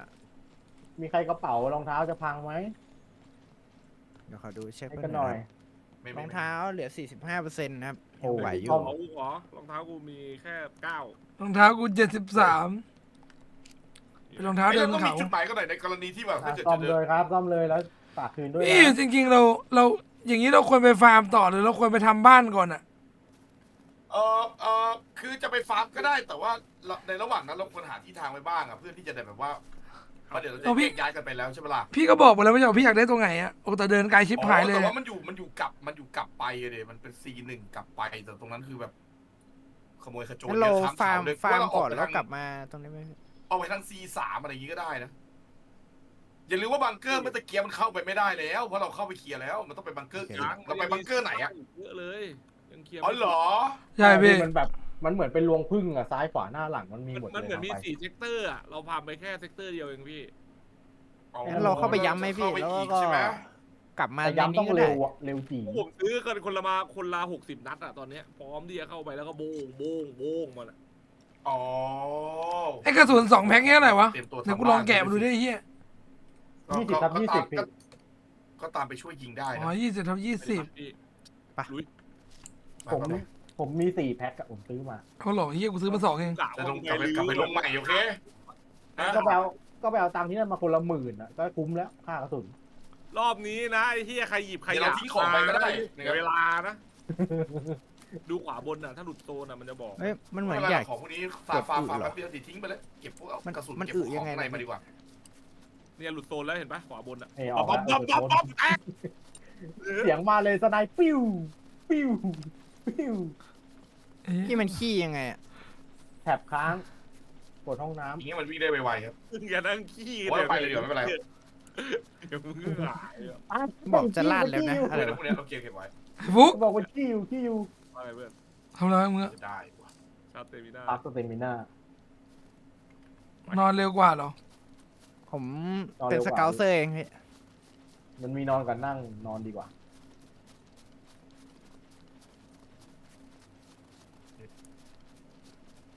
มา น้ำเราคงพอแหละ เฮ้ยเสียงปืนเหรออะไร ผมได้ยินเสียงปืนอะ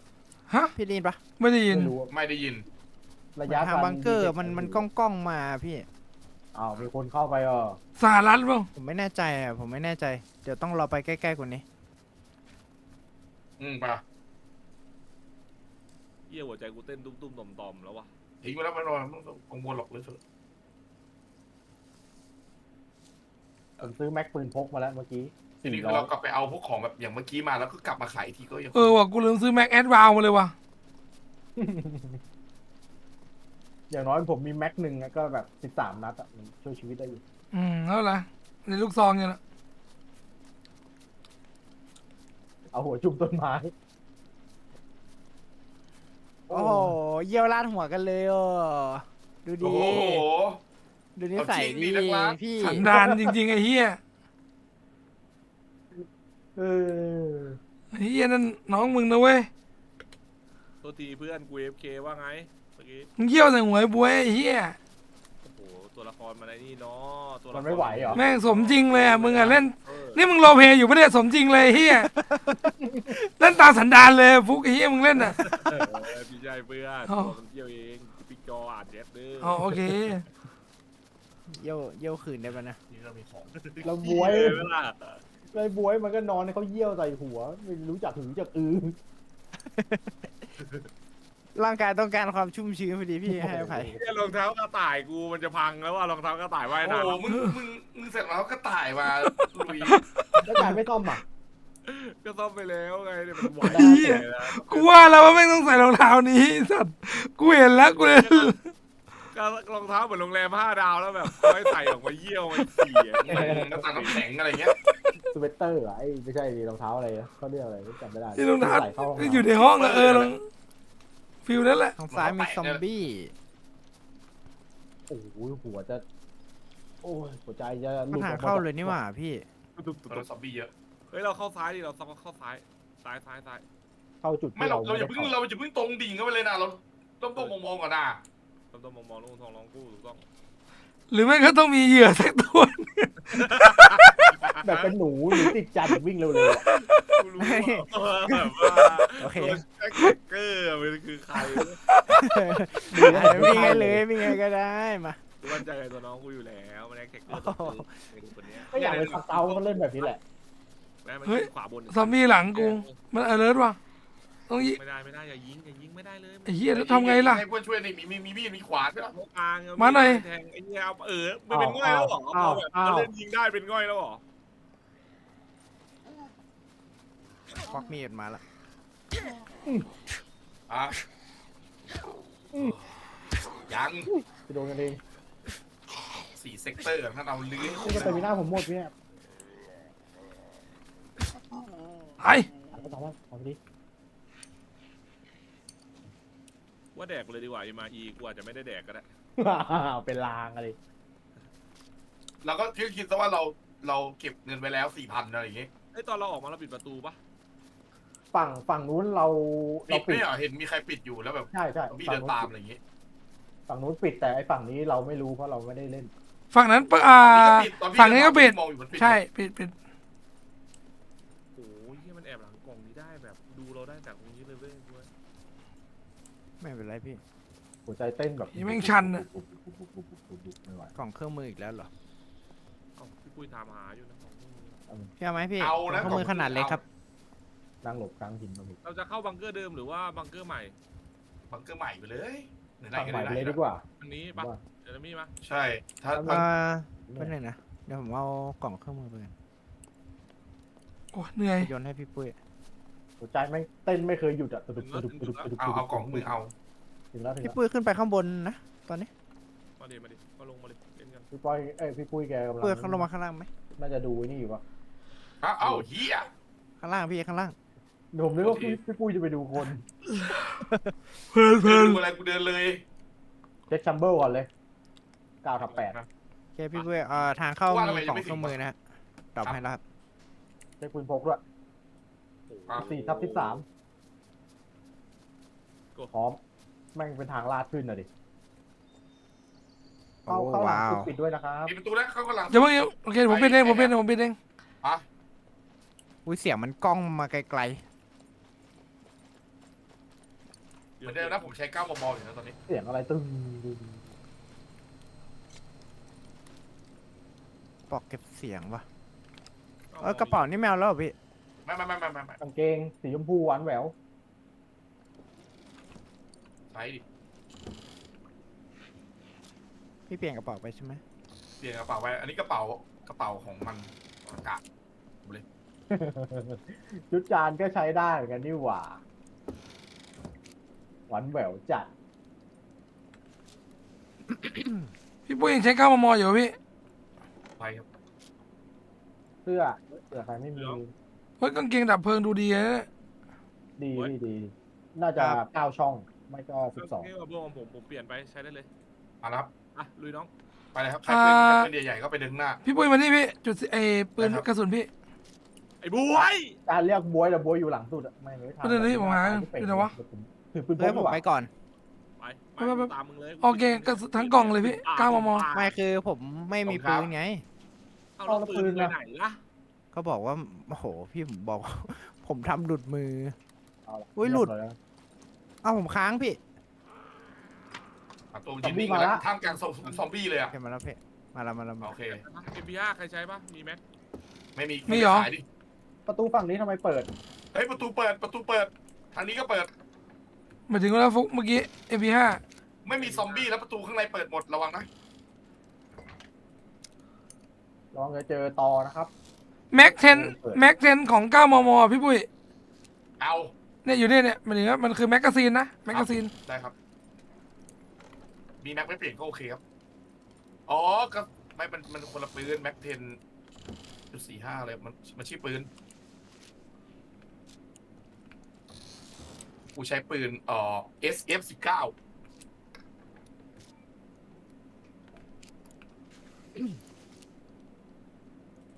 เย้ เริ่มไม่ไว้วางใจอ่ะผม เก็บเสียงไว้ก่อนแล้วกันนะ เก็บเสียงไว้ก่อน ตัดแบนเดดไว้ก่อนเลยดีกว่า ผมเริ่มหวั่นใจแล้ว มันใจเป็นตุ๊ดมนุษย์ข้างข่าวเหรอ น่าจะเจอจัมป์สแกร์มนุษย์ของค้างข่าวแล้วล่ะ ทำไมของมันตกแบบนั้นวะมึงดูดิข้างหน้า ดูดิ มีคน แล้ว ไม่รู้ว่ามีคนไม่รู้ว่าคนหรือว่าผีมันวิ่งจากทางที่เรามา มีของกองอยู่แปลกๆอ่ะแบบแปลกๆเลยอ่ะ ไอ้กองอยู่ข้างหน้าเราคือแบบว่ามี นั่นน่ะ นั่นไงคนมา แสดงว่ามา ไม่ จาก หรอ มา ข้างนอกเหรอ ใช่ทั้งนอกมาจากฝั่งที่เรามา ไอ้ โอ้ เหี้ย ชิต คนจะเข้าเอ้ยไปหามุมดักดีๆไปหามุมดักดีๆกระจายกันออกไป นั่นน่ะมันซอมบี้อาโกมันอยู่ เฮ้ยงั้นออกไปเลยปะล่ะออกไปตอนนี้ยังเจอตัวไปดิไป ออกไปตอนนี้ได้นะออกไปตอนนี้ได้ ชันเลยเล่นไวเร็ว อาจจะเป็นไอ้ตัวนั้นก็ได้ไอ้ตัวคนนึงอะ จะปืนเหรอจะปืนมันรัวมากเลยนะ นี่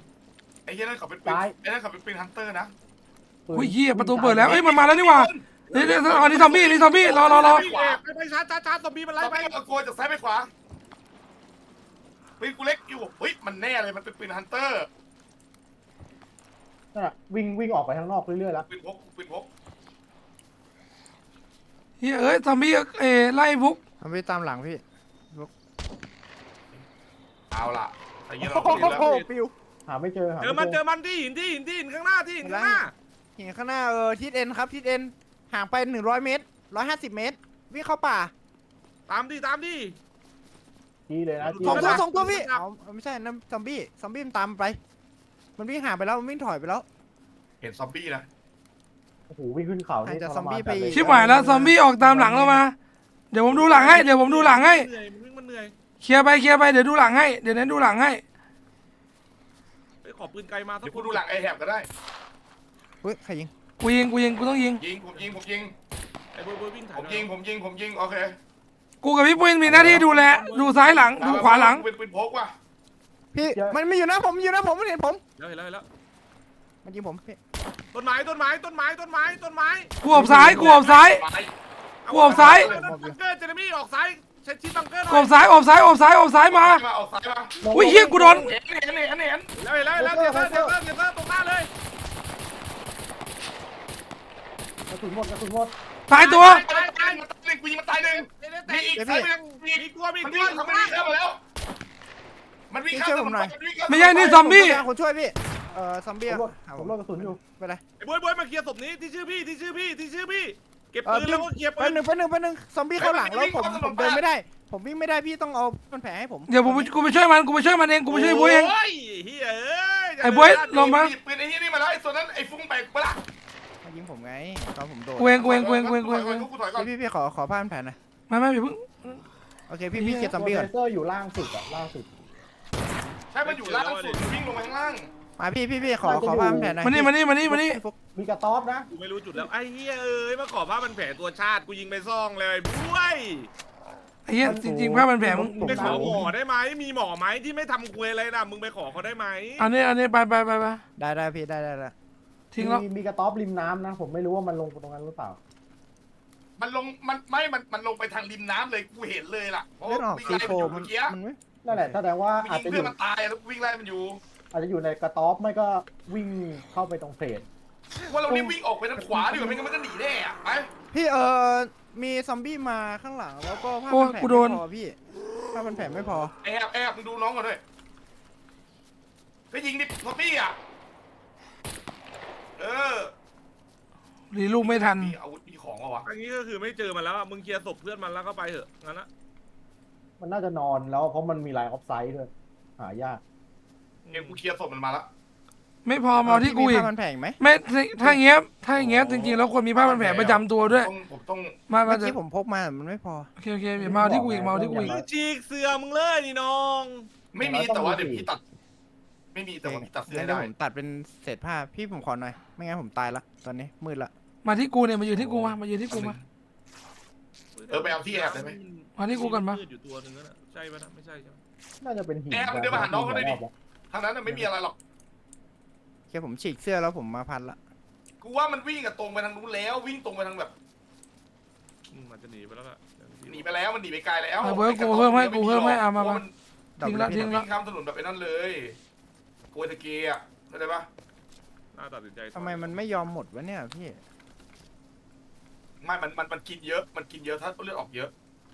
ตะเกียร์มีกูวิ่งตามไปได้ หาแล้วพี่โอเค แต่แบบ เข้าใจ มันเป็นปืนพกเหลือ7 นัดแต่กูยิงเพื่อนมันตายอ่ะ เรื่องแบบไอ้นั่นอ่ะเบื้องต้นอ่ะของตัวเองกันให้ได้ก่อนเลยไอ้พวกเดย์หนึ่งอ่ะต้องแบบพยายามแบบถามอ่ะว่าทำยังไง คืออย่างงี้ ไอ้ตัวศพมันเคลียร์แล้วเหรอพี่ ยัง เคลียร์แล้ว อ๋อเคลียร์แล้ว ไม่มีอะไรมี AK ก็บอกหนึ่งหยิบมาละ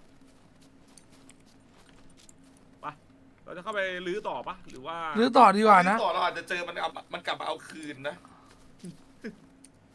ต้องถามว่าเราจะไปไหนอ่ะ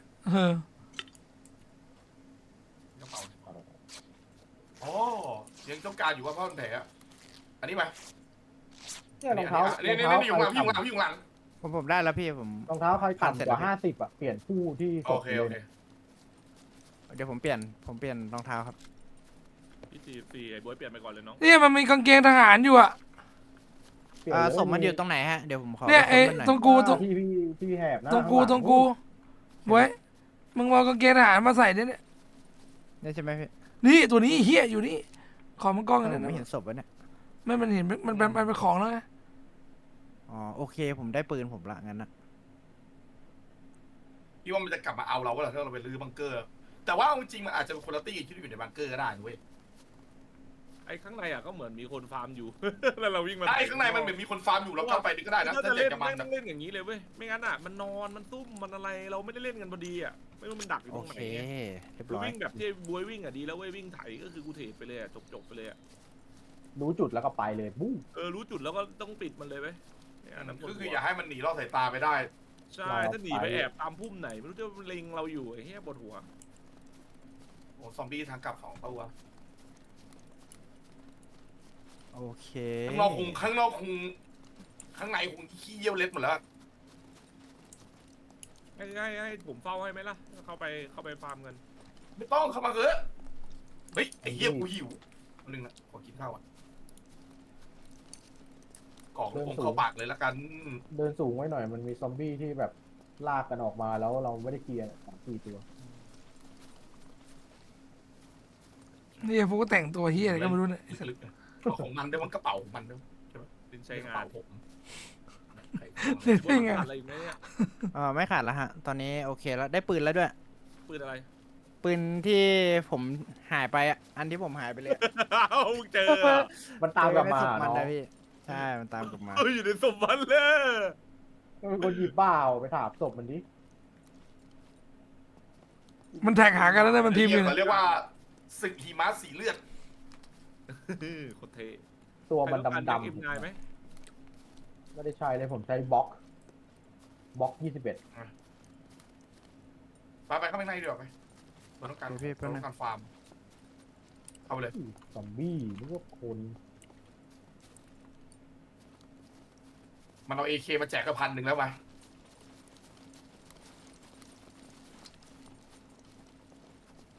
เชื่อทำปืนหล่นดีนะกลับมาเจอทัน ดื่มนมตลอด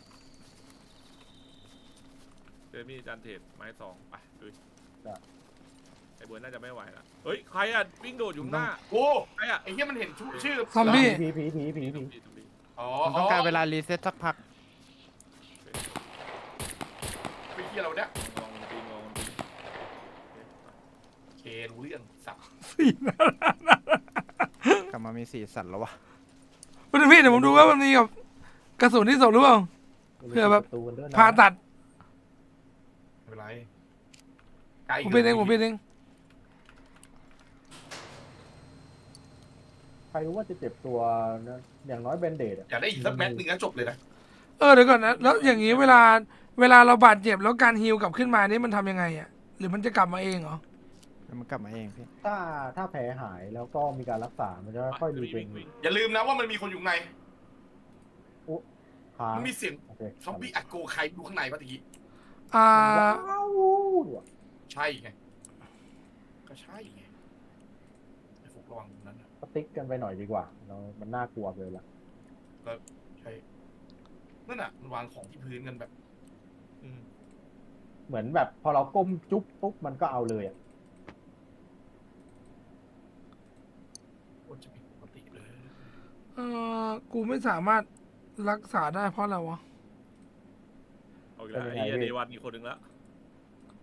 ไม่ก็คือ เราถึงได้มีเซิร์ฟไปซ้อมไง มันไม่ให้ก็คือมันไม่มีของให้กูรักษาแค่นั้นเองอะทั้งนั้นที่กูก็มีผ้ามีอะไรแล้วไง ที่ กูก็เลย คลิ ง ก ง ไปที่หลอดรักษาก่อนคลิกหลอดแล้วก็พี่ไปคลิกที่แบนเดดที่พี่มีในตัว ผมไม่มีฮะ นั่นแหละ ผมครับ คือพี่เข้าใจแล้วพี่เคยทำแล้วปกติมันจะคลิกที่เศษผ้าได้แต่ตอนนี้คือมันคลิกไม่ได้กูเลยงง ก็แสดงมัน C1 ว่ะพี่ ใช่ C1 เจออีบอกพี่นะผม C1 C1 คือมันเป็นแผลข่วนนะพี่ไม่ถึงกับต้องแบบต้องรักษา ซีหนึ่งช่างหัวมันเลยเดี๋ยวมันก็หายเองซีหนึ่งรักษาไม่ได้ปล่อยไปเลยไม่ต้องเดี๋ยวมันหายเองจบไป ทราบครับไป ไปเอมี่ตัน ไป พาลาอะไรเอง ยิงไง ผม เรา เลือด จะลากไปชั้นบน ค่อนข้างน้อย ง่ายมีคนนะระวัง นั่งบนเราจัดการไปแล้ว อ๋อ อันนี้มันกลับมาที่จุดเรา กลับมาที่ ใช่ จุดเรา กลับมาที่จุดเราแรก อ๋อถ้าจุดแล้วแรกนี้ขวดน้ำของเราดิใช่ไหม ไม่จุดเราแรกของเมื่อกี้พี่ เนี่ยเราต้องฟาร์มอันนี้เว้ย เราต้องฟาร์มชั้นใต้ดินแบบเนี้ยที่เรายังไม่ได้ฟาร์มเนี่ย มีหลาย ๆ ฝั่งที่เราแบบพยายามวิ่งหนีออกไปในจุดนั้นเราก็ยังไม่ได้ฟาร์มเหมือนกัน นู่นฝั่งนู้นไปอุ้ย กระสุน ใคร ก้า เป็นคนเปิดห้องน้ำฝั่งนี้วะ อาจจะเป็นพวกเราหรือเปล่าก็ไม่แน่ใจเหมือนกัน มันแบบชุลมุนชุลเกไปหน่อย โอ้โหแม่งแยกเดือดเยอะ โคตรน่ากลัวเลยนี่ ระเบิด น่า แฟ จะ น ไม่ ที่อะไร ตายแล้วครับทุกคน เฮ้ยระเบิดควันเก็บไว้ด้วยนะ แม่งสถานการณ์ฉุกเฉินได้ใช้อยู่ ถ้าเจออะ เฮ้ย ชุดถักเก็บว่ะ เฮ้ยทำไมมีคนเปิดแล้วอ่ะ พวกเรามาเหรอ ตรงเนี้ย อาจจะเป็น เหมือน ที่ ตรงนี้ พวกเา คุ้นอยู่นะพี่ ไอ้ที่พวกเราหนีผีแบบปู้เป้ากั มัน น มิ มา ลเลอร์มันอีกช่องทางมาเชื่อมกันไหมเอางี้ดีกว่ามาเชื่อมกันไหม ไม่เชื่อม ถ้าไม่เชื่อมกันเราไม่ใช่เราเว้ยแต่มันอาจจะแบบมิลเลอร์กันไง เราก็เลยคิดว่ามันใช่ เนี่ยบนขวาเนี่ยเข้าสู่ 21 เห็นปะ อารมณ์แบบว่า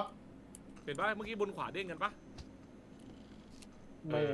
ไม่ได้ ไม่ สั ได้ งเก ม ตหร อ อง วะ เพราะเมื่อกี้ เหี้ย ผม มีคน เปิด มาอีกแล้วเหรอ อินเทอรี่ คนตามมาอีกแล้ว นั่นอ่ะขวาบนอ่ะ สมใจอยากปะ ก็แต่ตรงนี้ก็มีกระสุนนะพี่เพิ่งไม่เอากระสุนนะพี่จุด9 มมเต็มเลยพี่ ระแวงทุกวินาที 2-3 แม็กเลยเนี่ยผมเจอ60 นัดแล้วเนี่ยเดี๋ยวที ใช่เรา เนี่ย จริงเหรอวะตรงเนี้ย ไม่รู้เหมือนกั อันนี้ มัแบบ 17 นัด บางทีมันอาจจะ อัน คุ้นแต่ว่ามันอาจ นี้ จะไม่ใช่เราก็ได้ อันนี้อีก9 มมครับ อีก กระ 9 เป๋า อีก ที่ 20 กว่านัด ใบหง เนี่ย9 มมตรงนี้อีกแพ็คหนึ่งพี่วันหนึ่งผมทิ้งให้นี่30 นัดผมทิ้งไปแล้ว ผมครับ ใครไม่มีน้ำไม่เอ่ย มันจะเป็นไดออกไซด์ให้มันมองไม่เห็นใช่ไหม น้ำผมได้กระติกมาเลยอ่ะ15/15 เฮ้ย กินได้พรุ่งนี้ ประตูอะ ผมดันไปสุดซ้ายครับสุดซ้ายไม่มี เกมนั้นเป็นเหมือนตัว H เว้ยถ้าอย่างเงี้ย นี่คือสุดทางละแต่ไม่รู้ประตูนี้เปิดได้ไหมนะ ประตูนี้เปิดได้ปะพี่ เดี๋ยวดูฮะ เดี๋ยวกูวนๆอยู่ในโถงๆนี่แหละนะ เพราะว่าเหมือนของมันยังไม่ได้เก็บ อ๋อต้องใช้คีย์ แค่แหบน่าจะดันมาเจอผมพอดี อืม โอ้ ไม่เดี๋ยวพี่จะฟาร์มชั้น 2ของมันด้วยเพราะว่าตอนนี้คือ หมวกเหล็กบ้วยเปลี่ยนหมวกที่พื้นโอเค เสร็จแล้วพี่ ถ้าเจอไนท์วิชั่นนี่เก็บเลยนะอันละ แปด 3,000นะ โอ้โห เซิร์ฟเนี้ย ถ้ายิ่งคุณภาพแบบดีก็คือ3,000 กว่าเลยอะ โอ้ไป ไอ้เชี่ยนั้นกูเปลี่ยนไปใส่หมวกแล้วเก็บในวิชั่นไว้ดีกว่า เอาไว้ขาย เนี่ยมาอีกแล้วเห็นปะหรือเปล่าวะ21 โซน ไม่มีของผม ผมว่ามันน่าจะเป็นนี่ประจานออกจากโซนปะเดี๋ยวดูแป๊บ ใช่เนี่ยก็คือเราอยู่ข้างหลังเนี่ย ข้างหลังผมอะก็คือออกจากโซนตรงนี้ อ๋อคือ ต เรา อนนี้มี ขยับ หมวก ไป ทหารอีกครับ อะไรนะ ตอนนี้มีหมวกทหารอีกครับ อ๋อโอเคมันหมวกเบ เดี๋ยวผ เล่ มดรอป ไหม ให้พี่เดี๋ยวไม่เนี่ยผมดรอปให้ อ๋อโอเคงั้นผมเอาแล้ว ตามจานมา ตรงนี้มีอีกใบเหรอ ใครเอาหมวกทหารเปล่า ผมมีแล้ว โอเค อ๋อห ถ้าใคร มัน รอง ซ้อน เท้า กันเมื่อกี้ เหลือไม่ถึง 50 แล้วเปลี่ยนรองเท้าได้นะเวลาเจอรองเท้า ไอ้โม่งโอเคพี่ มันไม่ขึ้นไปข้างบนใช่ไหม ตอนใหญ่ข้างบนเราหมดแล้วพี่เหลือแต่ข้างล่าง โอเค แล้วก็เวลารองเท้าเหลือสัก60%ก็เรียกกัน ถ้าคนที่มีแบบของซ่อมจะได้เอาแบบแบ่งซ่อมอะ เยอะมากเราเก็บแม่งไปให้หมดของพวกนี้เอาอาวุธเพื่อไปขาย โอ้กระติกน้ำ งูขัง ไอ้ห้องอาวุธมันเล็กเนาะไอ้ห้องข้างบนอะนิดเดียวไม่เหมือนฐานที่เราเคยลง ผมก็เข้าใจนะเพราะที่มันทำเล็กเพราะว่ามันเป็นของฟรี อุ้ยผมได้หมวกเหล็กว่ะ พี่แหมมี เรื่องเหมือนกันเลย พี่แหมมีหมวกทหารเนี่ยฮะ มีแล้ว โอเคพี่เจเรมี่อะ ที่ใส่อยู่แล้วครับ เอาไปขายแพงไหมฮะหมวกทหาร ไม่แน่ใจ กิน4 ช่องนะ 0.44 มีใครรองเท้าจะพังอีกไหมกลางโถงมี ไม่มี 100% อุปกรณ์ทุบหน้าเย็ดเค8 โล ปิดประตูอ่ะจะรู้ตัวเองต้องปิดดูกลัว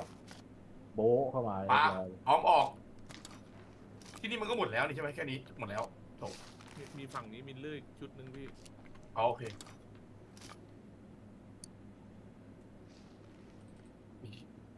รับมีดอะไรนี่ก็ มีใครใช้กระสุน.44ไหมฮะ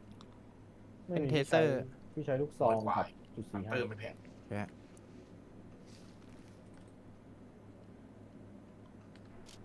.45 ใช้ใช่ปะ ใช้พี่ผมใช้ .45ผมใช้ครับ แบ่งๆกันนะผม จะได้เก็บ มี จะได้เก็บ เมื่อกี้กูไม่ได้เก็บมา พยาบาลพี่เข้าได้นะ มันช่องละแบบ400-500อ่ะ อ๋อมันจุด .44 มีว่าเมื่อกี้ใครใช้ปะ ไม่มี โอเค ไม่ได้ อุ้ยทางนี้มีทางไปอีกเหรอพี่ ทำไมกระสุนนี้มันใช้ไม่ได้วะแชทมันคืออะไรวะปืนพกเนี่ยมันใช้พกอะไรวะ มีดผ่านป่า ใบมีดโกน หลายร้อยอยู่ ใบสั่งหน่อยไหมมีใครสนใจใบสั่งไหม ไปสั่งเลยครับ ไม่ได้วะ เอาทำเชี่ยเหรอ พร้อมแล้วเสร็จแล้ว หนัง นั่นน่ะ หนัง หนุ่มโอเคข้างล่างน่าจะเคลียร์แล้ว เห็น เช็คเพิ่มละ เห็นได้ผมเพิ่มละ โอ้รอบนี้ผมแทงให้พี่ได้แล้ววะทั้งชุดเกราะทั้งหมวก มีปืนด้วย สุดยอดน้อง เมื่อกี้มีแต่มีดอะผมวิ่งแล้ว มันยิงโครงปัง ก็หน้าที่นั้นก็ถูกแล้วคือคนไม่มีมีดก็คนมีแต่หลังนั้นมันก็แบบจู๊ไปอะ พี่ปุ้ย คน ลึ ที่ ก ปื สุด นเขา พี่ ยิง เข้ามาแล้วเหรอ อะไรนะครับ ลึกสุดนี้พี่เข้ามาแล้วเหรอ ตามผมมาหน่อย ยังไอ้ตรงมือยังตรงมือไม่เข้าไป ตามมาหน่อยพี่ เดี๋ยว โอเค เล่นคนเดียว กลัวละสิ ขวดไวน์ที่เอาไว้ใส่น้ำกินได้หลายๆรอบกูทิ้งไว้นะเผื่อใครจะเอา อันนี้มันเข้ามาเหมือนเดิมแล้วพี่ แสดงว่าเหมือนตอนที่โยนของให้บวยละ ผม เดี๋ยวแล้วฮะ ใช้ หม ก ด ระติกน้ำ ไม่มันย้อนกลับมาทางเดิมไงใช่ไหม เหลืออีกฝั่งหนึ่งขึ้นมาข้างบนหน่อยพี่ ได้ครับ ตอนนั้นฟาร์มเราเลือกที่จะเข้าฝั่งไหนวะ มันมีอีกฝั่งที่ยังไม่ได้เข้าอ่ะ จำไม่ได้แต่มันแบบมันมีเลื่อย มันหน้าตาเหมือนกันนะ ตรงนี้ปะวะระวังนะ อันนี้คือ มอรี่ เดี๋ยวก่อน ใช่ไหมอันนี้เข้าแล้ว ใช่นี่คือที่เรามาเมื่อกี้ ก่อนหน้านี้ ขอนักสะเดอกกรที่ผมหน่อยครับสี่ ผมทำได้ครับ สี่ล็อกเกอร์ครับพี่ เช็ ล็ ค อกเกอร์ปืน โว มาเลยตามมาเลย ได้กระสุน เข้าทาง แอ ไหน ดวาลมาอีกพี่ 25 น้องพี่เสียว โอ้โห อ๋อ นี่ไงฝั่งนี้คือฝั่งมิลเลอร์ที่เรายังไม่ได้เข้ามาเนี่ย ฝั่งไอเจอร์มี่เนี่ย ก็อีกฝั่งตรงข้ามกันใช่ไหมพี่ อืม ไอ้บวยมาฟิกกูหน่อยดิน้อง เนี่ยผมดูฮอลเวย์ให้อยู่ ถอดออกแล้วหมวกหวากปลาไม่ไหว ทำไมมันหนัก ทำประตูไว้ก่อนดีกว่า เดี๋ยวมีคนแบบเข้ามาตุ๋ย 9 มม MP5 MP5 หนึ่งกระบอกตรงนี้หยิบไปเลย เจเรมี่เอา.45 พี่ปุ้ยเอา9 มมไปครับแป๊บนึงนะ เดี๋ยวผมทิ้งให้ที่พื้น แป๊บหนึงเอา MP5 ที่พื้น 9 มมประมาณ30 กว่านัด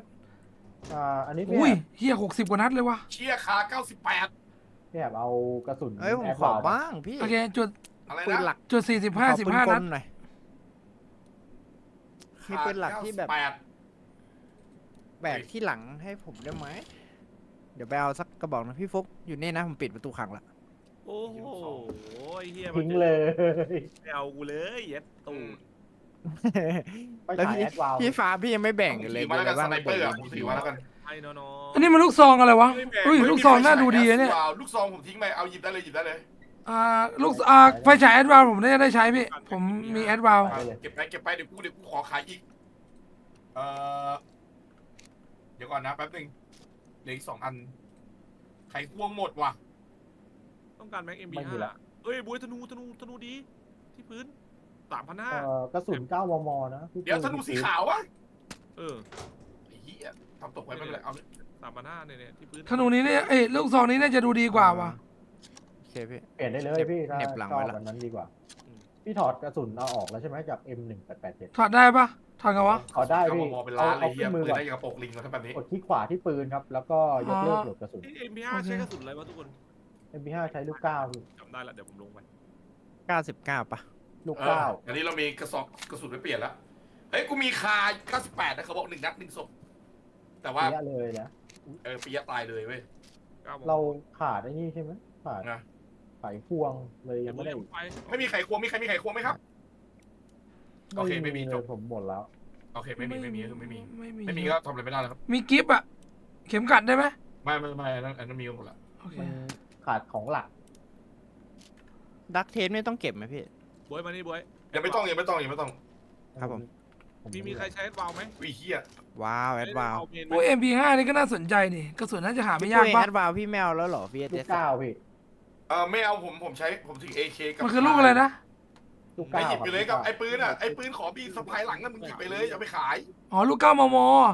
ผมต้องเอาแทนธนูอะพี่ โอ้ลูก9ได้ใช้แทนพี่ปุ้ยน่าจะใช้ได้ปะ เอาธนูให้กูมา อะไรนะ เนี่ย MP5 พี่ได้มาใช้ปืนพกแล้วไงใช้กระสุน9 มม. กระสุนเดียวกับปืนพกเลย กระสุน9 มม MP5 เหรอ yes มันเป็นรุ่นใน กู นี้ อยาก เลย ใช้ พี่ กูอยากใช้ MP5 อ่ะขอดิกูอยากใช้9 มม MP5 อ่ะมีเหลือ เอา ปะ เดี๋ยวพี่ไปเดี๋ยว เป็นลูก ทาง คุ นี้ ย ครับทางนี้ครับ เป็นแบบ SD อะที่มันแบบมีเก็บเสียงมาให้ มีแม็ แล้ ก วอะ มีกระสุนไหม เฮ้ยพี่มีซอมบี้หน้าผมพี่ฟุก ตกใจหมด กูจะมีเก็บเสียงก็ดีดิ ใช่มันมี เราข้าม SD แบบเงียบๆไหม ให้แล้วมันเป็น SD อ่ะ ไม่มีอะดิมึงต้องฆ่ากูไม่มีอ่ะ เดี๋ยวผมมีดฆ่าให้ละ ไม่มี ห้องฝั่งตรงข้ามมีอาหารมีน้ำเผื่อใครจะหิว ทำอะไรไม่ได้ พี่ เา สอ มาง ยู่ ตัวเลย3 ตัวพี่ชิบหายละ มันเกิด มันรีสปาวแล้วมันรีสปาวแล้ว 4 ตัวเกิดเยอะมากป่ะพี่เราต้อง ดูเพื่อน ไปรีกรุ๊ปป่ะ โอเคปะ มากับเพื่อนมาที่รีกูเพื่อนมึงมาเอา MP5 ด้วยตรงเนี้ย เฮ้ยเหี้ยมีไฟตกไอ้บวยเอาปะ ไม่เอากระบอกใหม่ปะกระบอกนี้เหมือนจะดีกว่านี่ ไม่ได้นี่ทั้งเก็บเสียงสโคปคูณไกลเหี้ยอะไร อ๋อ แต่ง โอเค ไม่มีแม็ก โอเค โอ้พวกนี้อาหารเพียบเลยอะ ใช่ใคร เยอะมาก หิว เยอะมาก กรึบไปก่อน พี่ฟุกมาแล้วถอยพี่วิ่ง เอาไปก่อนแล้วกันช่องเต็มไม่ช่องว่างเอาละไปรวมเลยแล้วกัน ไม่ดี ป่ะ เฮ้ พี่ ยพี่แฮบข้างหน้า มาตามบวยมึงหนีไม่สนหลังไม่สนหน้าเลยหลบได้ไหมพี่ พี่ไม่รีกรุ๊ปเหรอหรือว่าเราออกทางนี้ ไม่ปืนกูตกอยู่ พี่แฮบ อุ๊ยเหี้ย ซ้าย บวยเห็นปะ วิเฮีย โหลดกระสุนผมหมด พี่กระสุนหมด รีโหลดเหมือนกัน มา ผมไม่มีแม็กเปลี่ยนด้วย ข้างหน้าเยอะเลย ลบอย่าซ้ายขวา บวยมาแบบมาพี่ปืนแล้วทิ้งกิ้งเลย ป่ะ ตาย หยิบดูให้อยู่ ตาย ไปรวม ตัวขวามาถอยเลยรีกรุ๊ปป่ะพี่รีกรุ๊ปด้วย พี่ปุ้ยหลังพี่ เฮ้ยพี่เราออกจากที่นี่กัน อุ้ยเหี้ย ระวัง ไม่ ระวั มี ง แม็ ระ ก วัง เปลี่ยน อย่าไปอยู่ในปล่องไม่ ซอมบี้ข้างหลังพี่ มันเกิดเยอะฮัลโหลมาเร็วทุกคน เปลี่ยนแม็กนะ โอเคเราถอยดีกว่ามันมากัน ถ มา อยแล้วพี่ อะ ถอยแล้วไปเราได้เยอะ เฮ้ยหลัง ได้เยอะ เรา เดี๋ยวมัน ไปทางไหนอะ ตาม ลงมาเลี้ยวตรงประตูใหญ่พี่ตรงประตูใหญ่ ไม่ใช่บวยผิดว่ะ ผิดใช่ไหมโอเคพี่ย้อนกลับไม่ใช่ทางนี้ เฮ้ยบอกหน่อยว่าทางไหน ทางนี้หรือเปล่าพี่ โอ้ยก่อน ช่วยไอ้อยู่กรุ๊ปกันกรุ๊ปเคลียร์กันก่อนมันเยอะ เฮ้ย เต็มไปหมดเลยโหลดกระสุนอยู่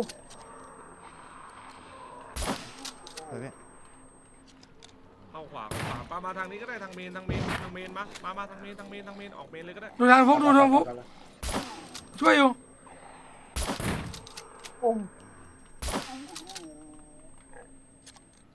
หน่อยได้ไหม พี่ ไป ทางพี่ฟุก ไป มาเลย ไปปิดประตูแล้วปล่อยมันเลย เดี๋ยวมันพังกลับมา MP5 เหลือไหมมีแม็ก MP5 เหลือไหมแม็กอย่างเดียว ไม่มีแต่กี้มีแต่ MP5 SD ในนั้นยังไม่ได้ไปเก็บนะแต่ช่างมันแล้วล่ะอะ ระวังข้างนอกสักนิด ใช่ นักนิดสักหน่อยแล้วมา กูใส่กระสุนปืนพกกูก่อนละกันใครกล้าออกไหมครับ เฮ้ ผมรีโหลดกระสุนตัวเองครับ ขออาสาสมัครครับ ไอ้เหี้ยรู้สึกว่าไม่ได้อะไรเพิ่มเลยอะครับ ใช่แล้วที่ถึงหลังมึงก็3-4 พันแล้วไม่ใช่เหรอ ใช่ธนูไง โอ้ แต่ช่องเหลือเยอะมาก ช่องก็เหลือเยอะจริงมาแต่ว่ามันก็ทำอะไรไม่ได้แล้วเนี่ย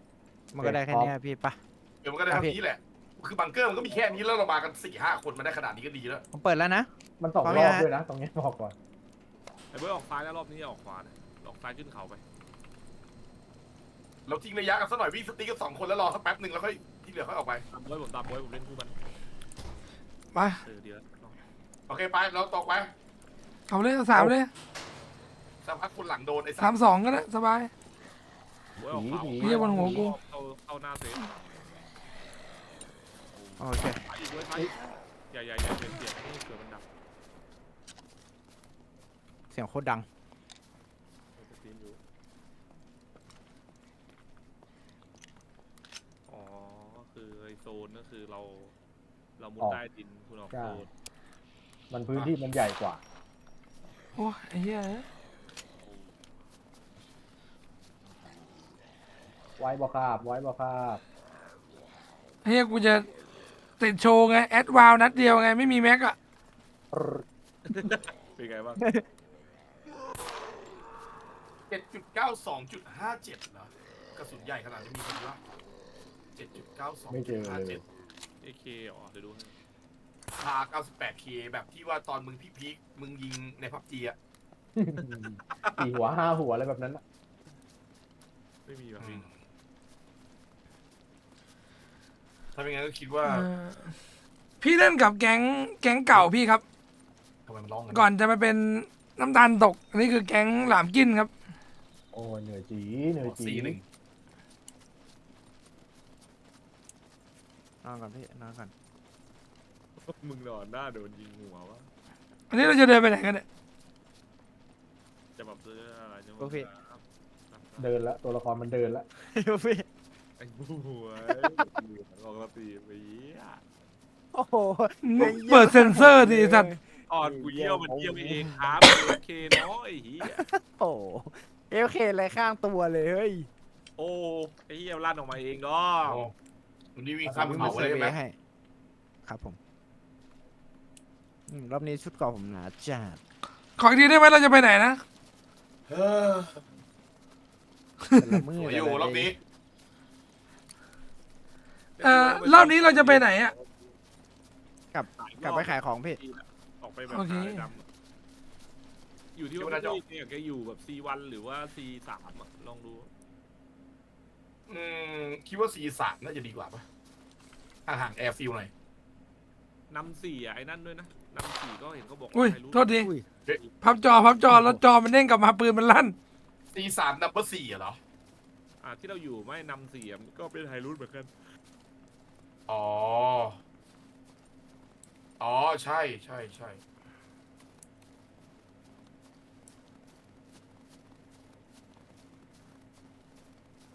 แล้วกลับไปขายของสักรอบ ใช่ใช่ แล้วคนเลือกจุด มันเลือกจุดบ้านไม่ได้หรอก มันต้องไปเห็นนะเดเราเป็นนักรบทะเลจอมไปก่อนกัน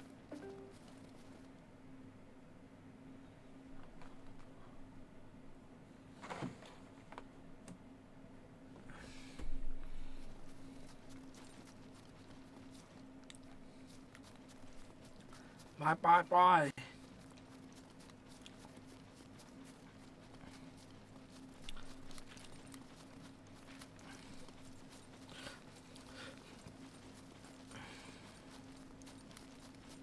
แต่ลูกซองนี้ค่อยไว้ใจได้หน่อยเวลาเจอซอมบี้อะ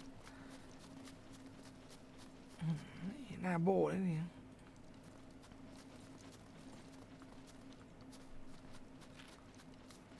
เฮ้ย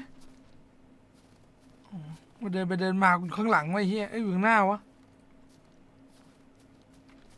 ผมบอกตรงๆนะผมไม่ได้เงินเพิ่มแน่นอนอะไม่มีเฮียอะไรเลยอะ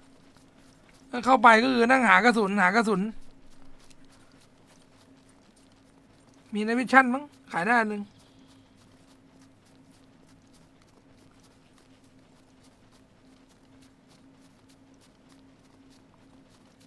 เมื่อกี้มันมีกระติกน้ำผมลืมให้ใครไปเก็บว่ะเพราะว่ามันจังหวะซอมบี้ชุลมุนแล้วอะเพราะกระติกน้ำมันน่าจะใช้ได้ดีอะ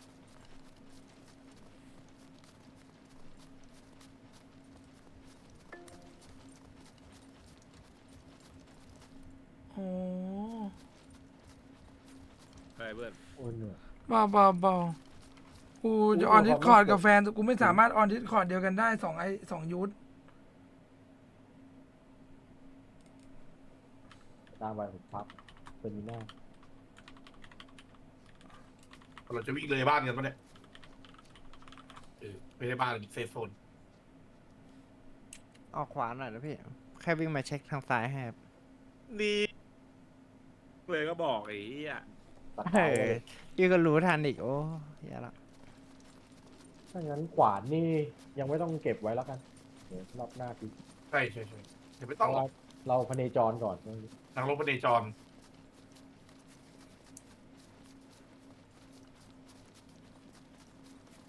รอบนี้อย่างต่ำก็5,000 กว่าแล้วเดี๋ยวผม เฮ้ยไอ้มีแต่คนรวยว่ะ ไม่รู้กูหาแต่กระสุน กูน่าจะพอ เอ้ย ได้ ไม่นะ เพราะ กระ ผม ติกน้ำหาย เก็บไอ้นี่มาไงไอวิชั่นกูให้น้องของสามัญประจำบ้านน้องทำหายได้ไง ผมอุตส่าห์เปลี่ยนจากขวดน้ำมาเป็นกระติกน้ำเอาขวดเบียร์ไปก่อนได้ไหม พี่มีขวดโซดามะนาวให้อะ วันนี้ผมเอาขวดเบียร์เติมน้ำ แต่ว่าคนน้ำผมมี2 ขวดนะเอาได้ผมแจก เออ ได้ ผมขอหนะฮะผมขอหนะฮะเดี๋ยว ใช่ ได้ข้างในก็ได้พี่ คุ้มโอ้ยเยียบกว่าขี้ว่ะเดี๋ยวรอแป๊บนึงนะ ปู เดี๋ยวพี่วิ่งไปขี้ตรงนู้น ปี๊ดเลยอะ แล้วถ้าผมขี้ข้าง โอเค น้ำแล้วเรามากินน้ำข้างๆ มันจะเกิดอะไร ไว้ มึงจะกรอกน้ำตรงไหนอะเดี๋ยวกูไปขี้แถวๆนั้นแหละ โอ้ตาย ขอบนี้เลย แต่ะคนพี่ชายเอ้ย จุลินทรีย์ย่อยสลายอ่ะ แต่ก็ มันเป็น เท่า อา นั้ หาร นแหละ วิตามินที่ขาดไป ปลามากินอะไรอย่างงี้ด้วยไง อืม แต่เราก็ไม่รู้หรอกว่า เออ มีใครกี่คนที่มาขี้ริมสระแล้วเราก็ไปกิน ไม่เหลือ ซึ่งวัวได้กินไปละ คนอื่นอาจจะมีแหละ กูก็แดกไปแล้วไม่ต้องเลย อะไรคือวิ่งเลยเหรอกู อ่ะ เอา ไอ้ ฮะ เหี้ยตี 5แล้วกูเพิ่งรู้ทำไมกูหาวไม่หยุดจบแล้วชีวิต พี่เอาตรงนี้เลยวะ เอาตรงนี้แหละ ขอบคุณมากที่อยู่กันนานนะ กูได้ EP 2พอดีเลยว่ะเพื่อน อืม โอ้ยปูดเลย กูก็อยากเล่นอีกว่ะแต่กูน่าจะเสร็จงานวัน2-3 โอ้ยของผมมัน กู เบ่งดังมากเลย กูเพิ่งเคลียร์งานลูกค้าเสร็จไปไอ้เหี้ย แล้วมึงมาขี้ข้างๆกูเหรอโอ้โห ได้ เฮ้ยมันมีได้ออกมาจากขี้กูด้วยอ่ะ ปุ้ยกินได้ไหมเหรอพี่ เส้นได้เนี่ย พยาธิหรือเปล่าพี่ดูดี โอ้ยแล้วมัน 15นะ เอามือเช็ดตูดแล้วมันมาป้ายจมูกทำไมวะพี่ เปล่า มันเป็นพยาธิเส้นได้เหรอ ๆไม่รู้ อะไรวะงงฮะ ขี้ออกมาเป็นได้ก็เป็นไอ้นี่เลยเหรอเป็นก้อน ไปเปล่ารัดเชนนกูดอ่ะฮะ เป็นไงบ้างเพื่อนขายได้แพงปะ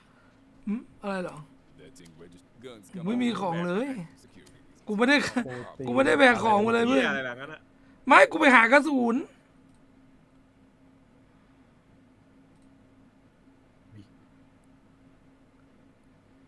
ระเบิดแฟลชได้100 1,000ว่ะปืน M1 M1 นาย JJ มีใครซื้อกูไหม1,000 แล้วมาขายกันในเฮียอะไรไอ้สัตว์ พกแต่งเอามีใครซื้อไหมพกแต่งไอ้บวยเอาไหมมึงชอบเล่นพกหรือเปล่า ชอบครับ เอามึงดูดิเนี่ยมึงชอบไหมกระบอกนี้อ่ะไอ้แหบมึงดู เอามา ขายตัดตัวพ่อค้าเลยขายตัดพ่อค้า ทำไม พกแต่งแดงเนี่ยเอาไหม เฮียเท่จัดมึงขายกูก็ไรเพื่อนกัน ได้ขาย1,000 ฮะ แต่ไม่เอากูจะยัดร้านแล้ว โอ้โหมึงขายไปเลยไอ้สัตว์เดี๋ยวตอนมึงโดนซอมบี้แดกคอกูจะ Guns come unloaded. ช่วยซอมบี้ด้วย เฮ้ยกูจะเอาหรือเปล่ากูจะขาย ไม่เอาครับ ด้วย ขายเลยครับ ขายเลยครับ กางเกงชมพูตัวนี้เอาไหมพันส โอ้ อง โห ขายเก่ง สวยมากกางเกงมึงสวยมากมั้งไอ้เหี้ย เอาไอ้สัตว์1,200นะเฮ้ยน้อง ฮะตัวละ1,200กางเกงส้นตีนอย่างงี้เลยนะ เอา แต่ของ ตอนนี้ใช้งานไง ยาทำไมถูกจังเลยเนี่ย มันเป็นเหมือนสแต็กไม่เยอะอะถ้ามันเป็นพวกแบบกระปุกหรือเป็นโหลหรือเป็นอะไรเงี้ยกล่องอะไรเงี้ย ใช่ไหมพี่อันนั้น ขา แพ ย ง แล้วกันไม่ โอ้ย มีใคร ค่า 8K ก็บอก 2,000ไปขายหมดแล้วเนี่ยเฮ้ยค้างปะ ไม่นะผมกินแล้วครับ เติมค้างปะ ไม่นะพี่ ผมอาจจะหลุดเห็นทุกคนเดินนิ่งเลยผมขายของไม่ออกโอเค ฮะไอ้ธนูเฮียนี่391เองเหรอตอนขายกูขาย3,000นี่ ขายใคร3,000ไอ้ตอน NPC ขายมันขาย3,000ไงธนูอันเนี้ย อ๋อคนละอันกันไง คนละกรณีมันบอก โอ้โหธนูกำลังธนูกำลังโอ้ไม่คุ้มเลยอย่าง อัน เงี้ย นี้ผมเก็บไว้ที่ขาย That thing ready. Guns come unloaded. Security reasons. เย็ดเป็ดแดกเลือดแดกเนื้อจัด SVD มันมีรางไม่ใช่เหรอวะ หรือว่ามันคือรางอะแดปเนี่ยวะ เฮ้ยหมวกกูไม่ใส่พี่ปุ้ยขายหมวกดิพี่เราไม่ต้องใส่หมวกหรอกไอ้บ๊วยมึงขายหมวกกูหัวมึงดิ เดี๋ยวเราไปหาเอาใหม่ก็ได้ไง เอาไปหาไหวก็ได้ของพวกเนี้ยชิว ถุงนอนนี่ไม่ได้ราคาเหรอ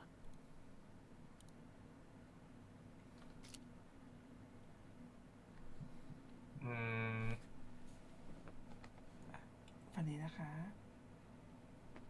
ปลาเอาละ นี่ พี่ปอกเก็บเสียงลูกซองด้วยพี่มีใครใช้ลูกซองไหม ได้ยินไหมคะ ไม่ กูใช้นี่ เก็บเสียงไม่แพงเหรอ ขายไปดิ ก่อนนะ มันขายได้500อ่ะพี่อ่ะเดี๋ยวผม เออ ย้อน ช่างแม่ง ไอ้ฟุกมันจะเอาไปขายหรือเปล่า ใส่ครับพี่ก็พูดกินไป ใส่เลยว้า อ๋อ วว้า เรียกว่าน้องเอามาแล้วพี่เอาไปขายแทนอะไรอย่างงี้ นี่แว่นไนวิชั่น100%3,500 แอบ คุ้มจัดเลยอะ เฮ้ย อะไรอ่ะมันเป็นเฮียอะไรไม่ใส่กางเกงอ่ะ เฮ้ย น้อ เอ้า งทำอะไรกันเนี่ย มาดิ ไอ้เฮียมึงจะยอมกันไม่ได้เลยยังไงไอ้สัตว์ก็แค่เข้าประตูเนี่ย อีโก้ อย่าทำตัวน้ำเต็มแก้วไว้เร็วๆออกมา สักคนนึงอ่ะ เฮียอีโก้ดูดิแอบ เออเท่ดีเฮีย ไปหา มึง ใช้ ก่อน บ้าง สุด ดิ ก่อนท่านสุ่มเลยแค่อันเดียวออกเลย หาซื้อเอาขายยังไงล่ะไอ้สัตว์ เดี๋ยวก่อนก็ได้ เอาคนนั่นใน NPC แล้วมึงก็ซื้อของแต่งมาใส่ดิ มีที่ไหนละเงินไอ้เฮีย ผมมีกระติ ด้ว ก ยกัน น้ำ เล่นพร้อมกัน กูเป็นคนยิงด้วย ไม่มีเงิน โอ้กล่อง แต่ว่า ขนาดเล็ก โอ้หวานเจี๊ยบ กูหากระสุนไง เดี๋ยวก่อนแล้วกัน That thing มี ready. ใครเอากล่องเย็บปักถักร้อยปะเหลือ อันหนึ่งเหรอ เหลือผมมี2 อัน ที่เหลืออยู่ครึ่งหนึ่งคงไม่ต้องใช้อะ อาจารย์ฟุ้งกำไรเนี่ย กำลังคิดอยู่ว่า เออ กูจะซื้อแอดวาวกูจะซื้อสักไอแอดวาวอันนี้ดีไหมอ่ะ ซื้อปืนเหรอ พี่จะซื้อแม็กเหรอ ซื้อ ขาย ถ้าผมมาซื้อแม็กมาแล้วหมายถึงว่า แคลใช่ไหมพี่ หมายถึงทำสโคปอะดีไหม ซื้ออะไรนะกล่องอะไรนะ กล่องเครื่องมือขนาดเล็กพี่เอาไหม อ๋อ Guns ไม่ต้อง come unloaded. โอเคพี่ ทำอร่อยก็ดูดีนะพี่ Obviously. แล้วก็มี อยากได้ธนูนี้ว่ะแต่ว่าไม่อยากได้เหมือนกันแล้วจะมีของเก็บในอนาคตไหมถ้าเราไม่มีของในอนาคตกูจะขาย B5 แล้วแต่ยังไม่ทำบ้านเนาะ คิดว่าน่าจะต้องไปนั่นไปก่อนอะ Registered. เลย นักรบเพเนจรไปก่อนแหละ Nobody โอเค แต่ก็น่าจะอีกไม่นานนะหมายถึงน่าจะแบบ จนกว่าจะมีรถเนาะ โหรอมีรถเท่าไหร่นะเหี้ย รถเป็น ไม่ได้ โอ้โห ยังไงกูก็ต้องเน้นระยะประชิดไปก่อน แส อะ น ถามให้นักรัฐบอกเป็นให้นักรัฐทักหลังไมค์ไปได้บอกมีแบบ VIP แบบผม Guns come unloaded. Security. ผมเล่นเกมไหนผมเติมเป็น10,000ตลอดอะบอกไว้ สเตทเมนต์เยอะนะ คุ้มอ่ะ ตัวเนี้ย พวกกูเป็นเหี้ยมึงเกาดากตลอดเวลาเลยสับปวดขี้เหรอเป็นอะไรวะเนี่ย พยาชัยตูดเปล่า มียาถ่ายพยาธิปะหน้าแม่งพยาธิแล้วแหละทรงเนี่ย เอาเงินไปฝากก่อน เอาเงินป ได้มา ฝก 4,800ครับรอบนี้ อุ้ยแบ่งได้ไหมแค่นั้นแหละพี่ถาม ก็แบ่งเก็บเสียงให้แล้ว That thing ready. Oh. Guns come โอเค unloaded. ครับ Security reasons. แบ่งพี่บ้างดีบวย พี่มีเท่าไหร่อะพี่แฮบ หึ พี่มีเท่าไหร่ครับ ฝากเงิน พี่มี5,000 โอ้เยอะกว่าผมอีกอะ จริงเหรอ ฝาก ไม่จริง เงิน หรอก ฝากเงิน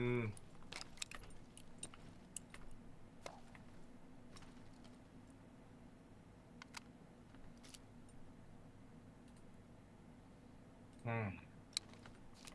จะทำอะไรอีกไหมหักบัตรเลยนะ ใครมีแม็ก MP5 ปะ Stay safe. เฮ้ยเจมี่อย่าเพิ่งฝากยังขอยืม1,000ดิเอ้ยขอ ยัง คืน1,000ดิไปซื้อแม็ก MP5 หน่อย โอเค ไว้เล่น เงินในบัญชีมันเพิ่มมาจากอะไร2,000จากการเคลียร์เหรอ ผมไม่ได้ฝากเงินขนาดนั้น มาข้างหลัง เฮ้ยถ้าเกิดว่ารองเท้ามันชื้นนี่ต้องทำไงอ่ะ ปากไง ครับพี่ผมรู้แล้วแต่ว่า มันตากยังไงอ่ะ ไอ้เหี้ยเอ้ย มันชื้นอยู่แล้วพี่เพราะเราวิ่งอยู่ในหิมะตลอด อ๋อแล้วมันจะหายได้ยังไงอ่ะ ขอโทษนะลุงผมไม่ไหวเลยจริง ก็ต้องไปเขตนอกอะพี่ที่ไม่เปียก ขอโทษนะครับ น้ำหรือว่าเหยียบหิมะ เออ เราจะให้มันเอง What's up? คุณมากครับ You trying to rob the พี่ place? ปุ้ยทำอะไรลุงอะ See ya. ไม่กูเยี่ยวในธนาคารมาเลย โอ้โห เยี่ยว หอมฉุยเลยลุงก็ขยับไปไหนไม่ได้ด้วย ตั้งแต่รู้จักพี่มาก็รู้จักพี่โสโครกก็วันนี้แหละ 800อ่ะแม็กละ800อ่ะกูโยนทิ้งไหมอ่ะไอ้สัตว์ แล้วมึงโยนทำไม MP5 พี่ ผมว่าผมอยากจะพัฒนาปืนไปเป็นอ้ำ45มั้งแล้วอ่ะ มาดิกูใส่ลูก9เจาะเกาะยิงทีปิ้นเนี่ยน้องผม อยากได้แม็กอะมีขายไหมเนี่ย เฮีย นี่ ไอ้เฮียบวยแต่งตัวโคตรโจรเลยไอ้สัตว์ เอ๊ะผมเสร็จละ ไอ้บวยเฮียเราทหารบวยไอ้เฮีย เดี๋ยวก็เพิ่งขายหมวกขายกรอบไปไงพี่ มึงขายด้วยเหรอ เอามากรอบไม่ขายแต่หมวกพี่ ถ่ายลูกอมเลย หมวกเกาะกูขายหมดอ่ะเดี๋ยวกูไปหา ใช่ อ๋อเหรอ ได้ เอานะขายที่ไหนหมวกขายที่ไหนหมวกขายที่ไหนอ่ะ นี่ไง ขายที่ เชน นี่ เน แห อ ละ ร์กูดเอาแต่ถ้าหมดอาหารขายตรงนี้แหละ สัตว์ถ้าทุบโดนกูนะไอ้เฮีย Guns come unloaded. That's โอ้เก็บเสียงปืนพก17เลยแพงจังนะ Nobody cares. ต้องใช้ถ้าจะเล่นอ่ะ เก็บเสียงลูกซองกูแพงปะ พี่ต้องดูเลย เสื้อชั้นใน เฮ้ยพี่ เอาอะไรวะ ผมขอตังค์หน่อย อ้าว ผมเผลอเอาไปฝากแล้วผมหักบัตรไปแล้วอะผมจะซื้อแม็กเดียว มันไอ้นี่เลย มันคิดจากเงินในธนาคารนะ ใช่เหรอพี่ ใช่ใช่ใช่ ใช่น้องต้องไปทำบัตรใหม่นะ ไม่ญาติเข้าตูดเหรอดูดิ น้องก็ต้อ แต่ ง ผ ไป มหักบัตรไปแล้วมันบอกว่าไม่มีบัตรที่เป็นเจ้าของ ลำไส้ใหญ่เต็ม คุณต้องขี้เดี๋ยวกูมาว่าเป็ เป็น น ไร ร่างเกาตูดคือมันปวดขี้ พี่ใครมีพอมีสัก500ไหมพี่ซื้อกระสุนซื้อแม็กของ M1911 ให้ผมหน่อย1แม็กฮะ เดี๋ยวน้องพี่ก็ซื้อของแต่งไปหมดแล้ว อืม ไอ้บวยเบาที่กูมี100เดียว เนี่ย โอ้โหร้อย พี่บอก เดียว เลย ที่ ว่า เก็บไว้ เอ เถอะ 12 ตั้งอยู่ขี้ทับแล้วมึง อ่ะพี่ส่งมาให้อีก100 เออ อ้าวพี่แฮบผมขอ100ดิ เออ จะพอแล้วเนี่ย เมื่อไหรจะนอน คนละ100อะพี่เจมี่ผมขอ100 อะไรพี่หมดแล้วพี่แต่งของหมดแล้วเมื่อกี้พี่ได้มา7,000 งั้นพี่ฟุกผมขอพี่100โอเคพี่ผมขอ200 อ่ะมาน่ากูโยนไว้ที่ขี้อ่ะหยิบเลย โอ้โหพี่ปุ้ยผมขอ100 อันนี้อะไรเนี่ย ครับผมครับ มันดรอปไปเลยนั่นยังไงวะดรอปเป็นแบบอะเมาส์อ่ะ กดแบ่งก่อนพี่คลิกขวาแบ่งก่อนหรือเปล่า อ๋ออืม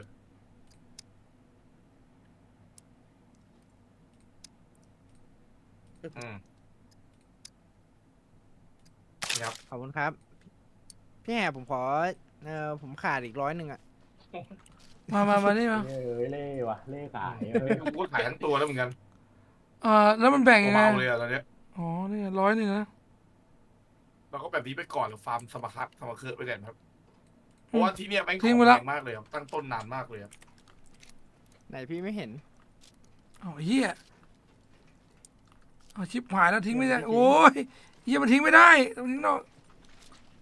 ขายของโคตรนาน กูทิ้งไปแล้วด้วยเฮีย ใช่เหรอพี่ ไม่ ไอ้ รู้ บวยมึงออกมาดูอะไรดิ โอเคเสร็จ อ๋อ แป๊บนึงพี่ กู มึงออกมาก่อน แบ่งมาแล้วแต่ยังไม่ได้ทิ้งเฉย โอเคขอบคุณครับพี่ เห็นละ อะไร มึงออกมาก่อนดิ มันมา นี่ แบบว่า มัน เขาเรียกว่าอะไร ขี้ทำไม อารมณ์ เนี่ สุ ย นทรีย์เหรอ มึงคิดไปเหมือนนั่งตรงนี้ดิมาใกล้ๆกูดิมึงคิด มันเป็นเหมือนอารมณ์สุนทรีย์ไง ดวงเดียวกับเรา Guns come unloaded. มึงกดแถบ Obviously. มึงกดแถบแช่แล้วก็กดล่างซ้ายอาการกระทำแล้วมึงก็ท่าเท่ๆนั่งเป็นเพื่อนกูดูวิวหน่อยดิไอ้สัตว์ โอเคพี่เดี๋ยวไว้เนี่ย พี่ปุ้ยออกมาดูดิพี่ พวกเรา เอาเลย เออ พี่บอกมาดูเร็ว ร้อย กูอะไรกูอยู่แค่นี้กูอยู่ข้างมึงเนี่ย เอาไหนอ่ะอ๋อพี่ก็มานั่งตรงนี้สิวะทำMV หน่อยทำปกหน่อยพี่ แนวฮาฟูแบบนั้นกูไม่ทำด้วยหรอกเสี่ยว พี่ฟุกว่าแต่พี่เพิ่ง เฮ้ ขี้ ยพี่ มาไหมพี่ล้างตูดเลยเนี่ย พี่ผมขอพี่ปุ้ยผมขอปกหน่อยพี่อุ้ย เอาละขออะไรนะ ผมขอปกโอคลิปพี่ถ่ายปกคลิปกัน อ๋อ พี่ว่าอากาศมันก็หนาวดีเหมือนกันนะ เพราะว่าบรรยากาศตอนแบบพระอาทิตย์ขึ้นมันก็อุ่นๆอยู่นะ เฮียเฮ้ยกูอยากได้แบบฟอโต้โหมดอ่ะมันไม่มีหรอวะเฮ้ยเสียดายวะ ไปเดี๋ยวพี่ไปละไม่ตัวกูอยู่ข้างในนี้แหละ แล้วก็คงอยู่ในนี้แหละเดี๋ยวค่อยสตาร์ทพร้อมกัน อืม ว่าแต่เราจะเล่นไหมพรุ่งนี้อะพุธพฤหัสศุกร์ผมไม่อยู่นะ อ๋อเหรอพรุ่งนี้ก็เล่นได้พรุ่งนี้ก็ได้ เรายัดพรุ่งนี้ก่อนหนึ่งวันพุธพฤหัสศุกร์เราค่อยไป กู ย้ำอีก กู วันหนึ่ง กู กูไม่เล่นสุกกูก็มากักรอก่อนได้ ได้ อืม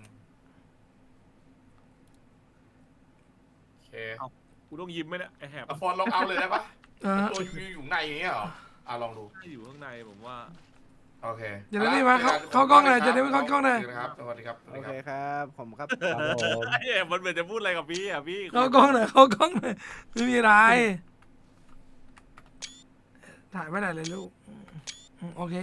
ไปได้ครับไปไหนก็ไปพี่ เดือนครับ อืม บัวโอ้ไหวไหมนี่ไหวหรือเปล่ามึงดูไหวหรือไหมไหวไหม อันนี้สโคปอะไรอ่ะเอ็มโปเหรอไอ้ฟุก คูณสอง มันคืออะไรเอ็ เอ้ ม ย แม่มึงต้องซื้อรางปะ ซื้อราง โอ้ถ้าซื้อรางยังไม่ไหวอะไม่มีเงินเนี่ยกูซื้อมาแล้วเก็บเสียงแล้ว เป้งเป้งเป้งเป้งเป้ง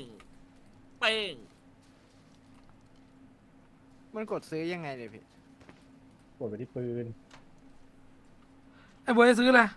กดรถเข็นโอเคได้แล้วพี่ บวยจะซื้ออะไร ว้าวผมซื้อแม็กมาเฉยๆพี่ อ๋อ แม็กมันเอาไว้แบบ What's up? สับแม็กเดียวมันต้องแบบถอดเข้าถอดออก I guarantee it. I'm well armed. เราจะรู้ได้ไงว่ากระสุนในแม็กอ๋อเห็นละ ชิป อยู่ใน อา ปีก ปืนมันฮะ ชิปอาเช็คกระสุนในแม็ก ชิป แล้วมันจะบอกในไหนอ่ะอ๋อบอกข้างล่าง บอ ซ้าก ยโอ ข้าง เค ล่าง แล้วอะไรวะใช่ไอ้ปืนซ่อมยังไงปืนซ่อมได้ไหมหรือพังแล้วพัง ซ่ เล อย มได้ซ่อมได้พี่ต้องมีเครื่องซ่อมแล้วก็ไม่รู้ว่าต้องมีความรู้ถึงไหม อ๋อไม่แต่ปืนก็ดูได้เหลือๆอยู่นะก็แค่ถอดของแต่งมาแล้วก็เปลี่ยน ใช้เวลาหน่อย พี่ฟุกไหนบอกพี่เล่นถึงตีหนึ่ง กูบอกว่าแบบขอบคุณมากนะที่ยังยาวอ่ะไอ้เหี้ยกู EP 2ได้เลยอ่ะขอบคุณนะ พี่ฟุกบอกว่าเล่นถึงเที่ยงคืนตีหนึ่งเนาะ ไม่แต่มันติดไอ้เหี้ยมันสนุกนะมึง ถ้ามันมีเพื่อนเล่นด้วยมันไหลนะเกมแบบ อะไรจริง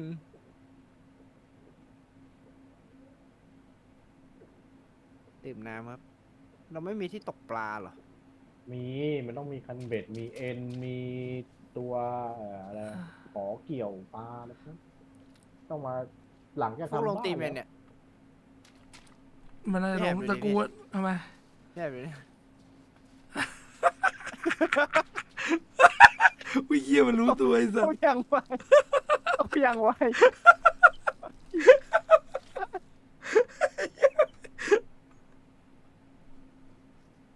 อุ้ยรอบเมื่อกี้ได้มาเกือบ10,000แต่ว่า จริงเหรอ แต่งทีแล้ว กูไม่ได้เหี้ยเลยวะ